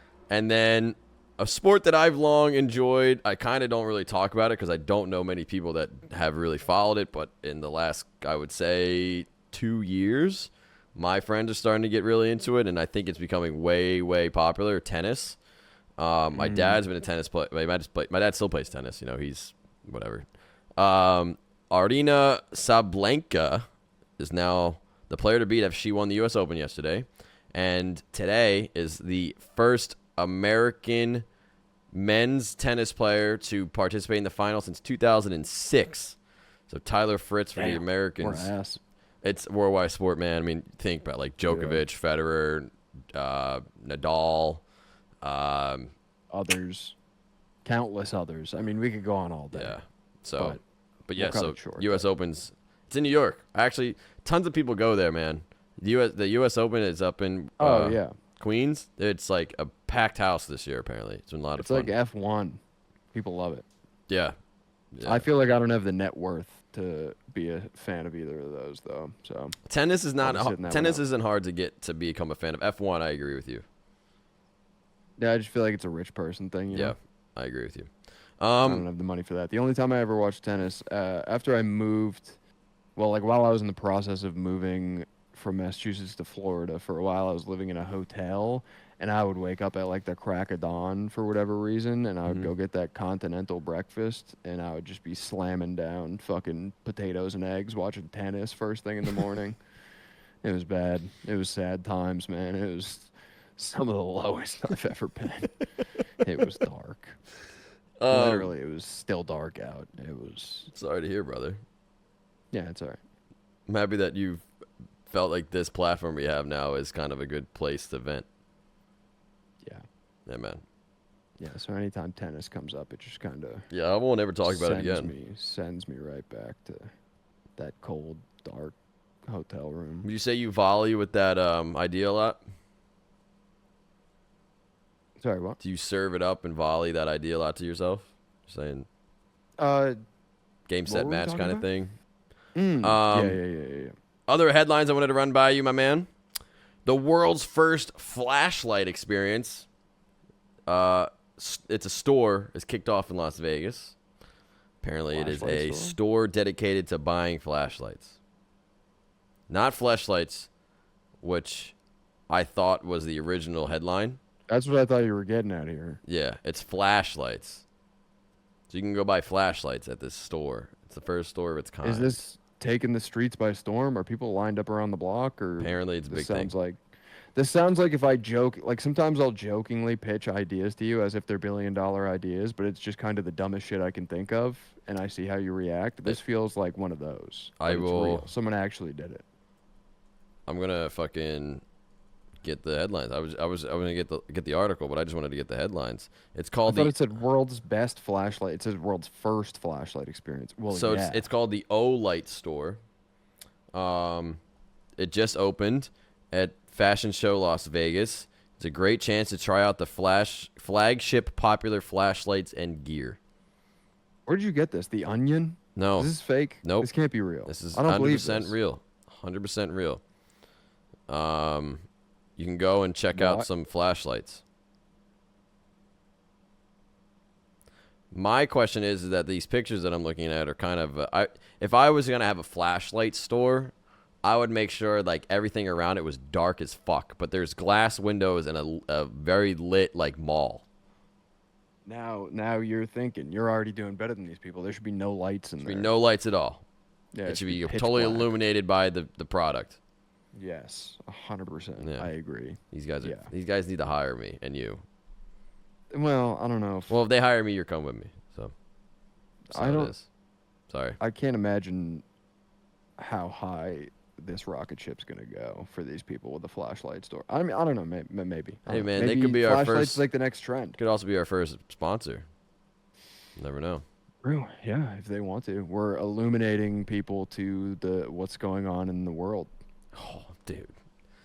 They need to hire us yesterday. We're shining a light on what's happening around us in the world. The experiences around us are being shown through the lights of. We'll do our next episode from the flashlight store. Dude. And it'll just be us sitting at a table, and it'll be pitch black, and we'll just have flashlights on the table. That would be sick. I'd fuck with that. And then the last thing I wanted to run by today, my man. I feel like you're kind of a cheese guy. You like cheese?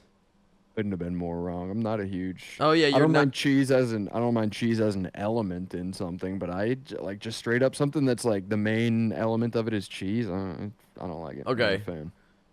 So I feel you're a pepper jack guy though. You like pepper jack? Yeah. I remember that.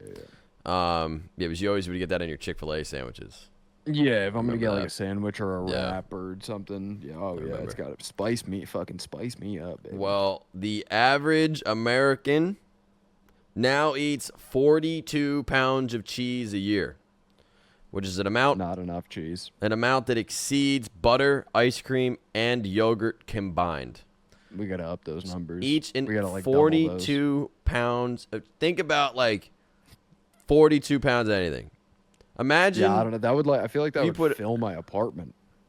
Yeah, imagine if you like put 42 pounds of muscle on. Don't have room for it. So, I don't know. I'm a big cheese guy. Nacho cheese is probably my top, but it's not even real cheese, right? So. Oh, I hate those like hot, like queso or I love we ordered like pretzels, or it was either like pretzels or some sort of dipping something recently at a restaurant that came with like beer cheese or whatever the fuck they beer call it. cheese is gross. I was like, get it away from me, man. But that's my reaction to like most cheeses that are just sort of they shouldn't be unaccompanied. You know what I mean? Yeah. Cheese is kind of like a child. I like a I don't want to smoked see it on Gouda. its own. Smoked Gouda goes Like, hard. You need to keep your cheese Sharp accompanied. cheddar. Yeah. Yeah, I don't really like just my cheese sharp. I don't just like buy cheese and eat it by the slice. Although You're not one of those deli people that sucks down the fucking rods. I don't like rods. cheese sticks. My mom likes those though. Yeah, but- cheese sticks. That's it. I think yeah. I used to know people who would just fucking rip it and grip it. They'd just suck down a log. Dude, Log of that you know what sweet, I sweet actually used to Swiss. fucking do? This is degenerate shit of me. In college, I used to buy a jar of salsa and those cheese sticks, and I used to take them off and I would dunk them in the salsa and just eat them like just like Like dip them in, just cheese and salsa. I'm disturbed. I'm also disturbed by the hand motions you were doing, but No, because like that sounds it was everything. a jar of Every Tostitos. food topic we've covered sounds like I would not want to live inside your fucking your gut biome, whatever's going on. It's probably fucking the weather. It was conditions so in there. good, man. The It's cold like salsa Pompeii inside your stomach. and the cold cheese stick. You're dunking them in there like Dunkaroos, and you're chowing them down. Oh man, there ain't nothing more nice after like a long night out than some cheese. No, I don't eat after a long night out. That's like a snack. It was definitely a snack. So. I'm not gonna sugarcoat it. That sounds disgusting. But hey, man, whatever makes you happy, you know, whatever. I think people should be allowed to do whatever they want as long as you don't have a mullet while you're doing it. Yeah. I'm with you there. I guess so. I guess it would be worse if I was eating cheese sticks with salsa on if I had a mullet. And that would ruin the whole thing. And then a new segment I'm debuting this week as we close this show out. It's called Word of the Week. Oh. If you would like to submit your word of the week to the show, maybe it will be used on the show. But this week's word of the week, a word that I've been hearing a lot in the day-to-day vernacular of individuals that I may run into at work or I've heard at the gym or whatever. Clairvoyant, which is a word that means able to see beyond the range of ordinary perception. I think I went to high school with her. I think you are very clairvoyant, Hues. I think you view the world in a very unique and... Isn't clairvoyant like a medium? Yes. Like you can see spirits and... I think that's what I would use, but like I also consider it like there's one way of thinking sometimes, but like maybe you have another perception of it because of like, I don't know, you just seem very clairvoyant in the way like a unique perspective. Yes. I like to think so, yeah. I think that, not a good perspective, but a different one. I for sure think, yeah. I like to look at things from another angle. It's a bad angle, but... Not always bad. So, if you want to... every once in a while you get lucky. Yeah. Wait, do I get a word of the week? Sure. Pulchritudinous. Wow. Can you define that for us? Because I don't know what that means. Not a chance. Can pulk... Spell it? No, can't do that. Pulchritudinous just means beautiful. And that's what I think of all you folks Pulchritudinous. I spelled it. Do you want to know how I spelled it? Of course we do. Of course we do. Polkcratudinous. You were right there. You were knocking on the door. Yeah. I got the I and the D mixed up, but what did your teachers always used to say? Sound it out. I did. You were sounding it out. Dan grazed admiringly at the pulchritudinous brunette. That's how you probably look at longingly at Jenna. Yeah. I'm sorry, Mrs. Ortega. Can I call her Jenna? Half. Am I allowed to call her Jenna? Yep. Do you have to ask her that? Well, I don't know if she knows me. Okay, buddy. All right. No, I'm serious. I'm trying to be respectful of your wife. You're disinvited to the wedding. You didn't even ask her if I could be invited yet. Well, so now you're not even going to ask. I don't have to ask. Sorry for being respectful to your wife, your soon-to-be wife. Soon to be, yeah. Did you propose? Are you supposed to? No. I think proposing's overrated. Just be like, let's get married. Don't even ask. Like, come on. I haven't even met her yet. Get the fuck over here. We're going to go get married. That's what you should do. I don't know. I'm taking it slow. I'm old-fashioned. I respect I'm taking it one step at a time. Yeah. I respect it. That's the show, man. Wow. We're gonna clean it up. We went remember I said 2 hours? You're like, dude, we're never going to get the 2 hours. Let's try 2.5. And it was way too long. I had a great time, though. I think it does. We're wasting people's time. We're shooting for 2. We got to get people in and out of here in 40 minutes. Yeah, dude, it's 3 o'clock. I got some stuff to do. You have any things you want to shout out this week? What you're doing this week? You're going to be streaming? You got anything you want to shout out? Yeah, actually, big streaming week for me. I'm going to be streaming like 4 days this week, which I haven't been able to do. Yeah, I haven't been able to do in a long time, but I got Monday, Tuesday, Wednesday, Thursday off. So nice. I'm going to be fucking hitting it hard. Dope. Yeah, Dope. Well, I will be there no matter what. I will be there. Looking forward to it. Good meme. It's a good meme reference. I like that. That was really, you're going to impress you. the youths with that one. Yeah. All the German youth is watching at home. I should have put some Zins in there, and I would have really connected with them. But Next not a episode is mullet. going to be sponsored by Zins. We're all coming in with fucking Should we come in with Zins our next mouth. week in my bathtub? 9 in our mouths, yeah. A bathtub full of Zins for all the ad reads. They're not going to pay us money, just product. Which you probably could flip. Starting to get, this is getting delirious really quick. Anyways. All right, let's wrap this up. Quick shout out to everybody that was here in the live stream tonight. Larry, good to be here. Bun, it was a pleasure to see you. Lee, thanks for being here. Santa was here. Tux stopped in. Snack, thanks for contributing. Appreciate you guys. Lee said the spelling bee segment was unexpected. Maybe we should have a spelling bee segment next week. Maybe we can introduce some ideas. Do a little I'm spelling done to try bee. anything once. Except the mullet. Maybe interesting. Larry asks me, show us how you open a jar next to your mouth. Nope. I'm good. Thanks for asking about it, though. That seems like a kind thing. And then our buddy Intellectual Tux stopped in as well, so thanks for being here. We'll be back here. We're going to do it again next week, man. It's our routine, like I said last time. Same time, same place. It's our part of my routine. Hope to be part of your routine real soon. Hope you guys enjoyed the show. If you do want to submit a word of the week, you can put it in the Discord for now until we get a dedicated email running for the channel, or for the show, I should say. You can just put it in the Discord, or you can DM me. My DMs are open. Or you can text him. His phone number is... You could text me if you want. So, don't, though. Please don't. We're going to hang out with Fliss, man. Fliss is playing Elden Ring. We like to hang out with Fliss. I'll be back here probably in a couple hours. I got to go on a long-ass run. I will also be streaming this week. I got to go visit my mom this week as well, but then I'll be back and we'll be hanging out. So thank you guys for hanging out with us today. Appreciate it. Thank you guys for listening. If you guys are listening after the show. Hues, it's always a pleasure. Thanks for being here, my man. Happy to be here, man. Just happy to be living in paradise. Having a normal conversation, right?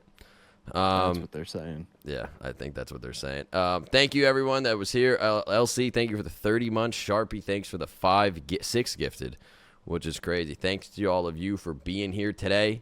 And I hope to see you, if not on the live stream or the regular streams, maybe we'll see you next week for Normal Conversation episode 3. So we have, at least 1,000 more to go before we call it. Think we get to 1,000 episodes? That's what is that, 100 years? That's 52 a year. 50, 100, 150, 200, 250, 300, 350, 400, 455. 500's 10 years, so 1,000's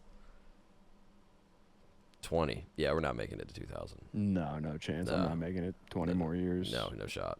Unless we're really famous. We could be. Oh. Maybe unless we start doing a show a day. Then we could. No, yeah. We're not doing that. No, we're not going to do that. Nobody wants that. Yeah, no one does. I don't want that, honestly. Well, maybe I do. It depends on who's paying. Thank you, guys. Enjoy the rest of your day. I'm CDZ. This is Huge. Listen to Normal Conversation, and we'll see you real soon. Thanks for listening. Have a good rest of your day. Adios.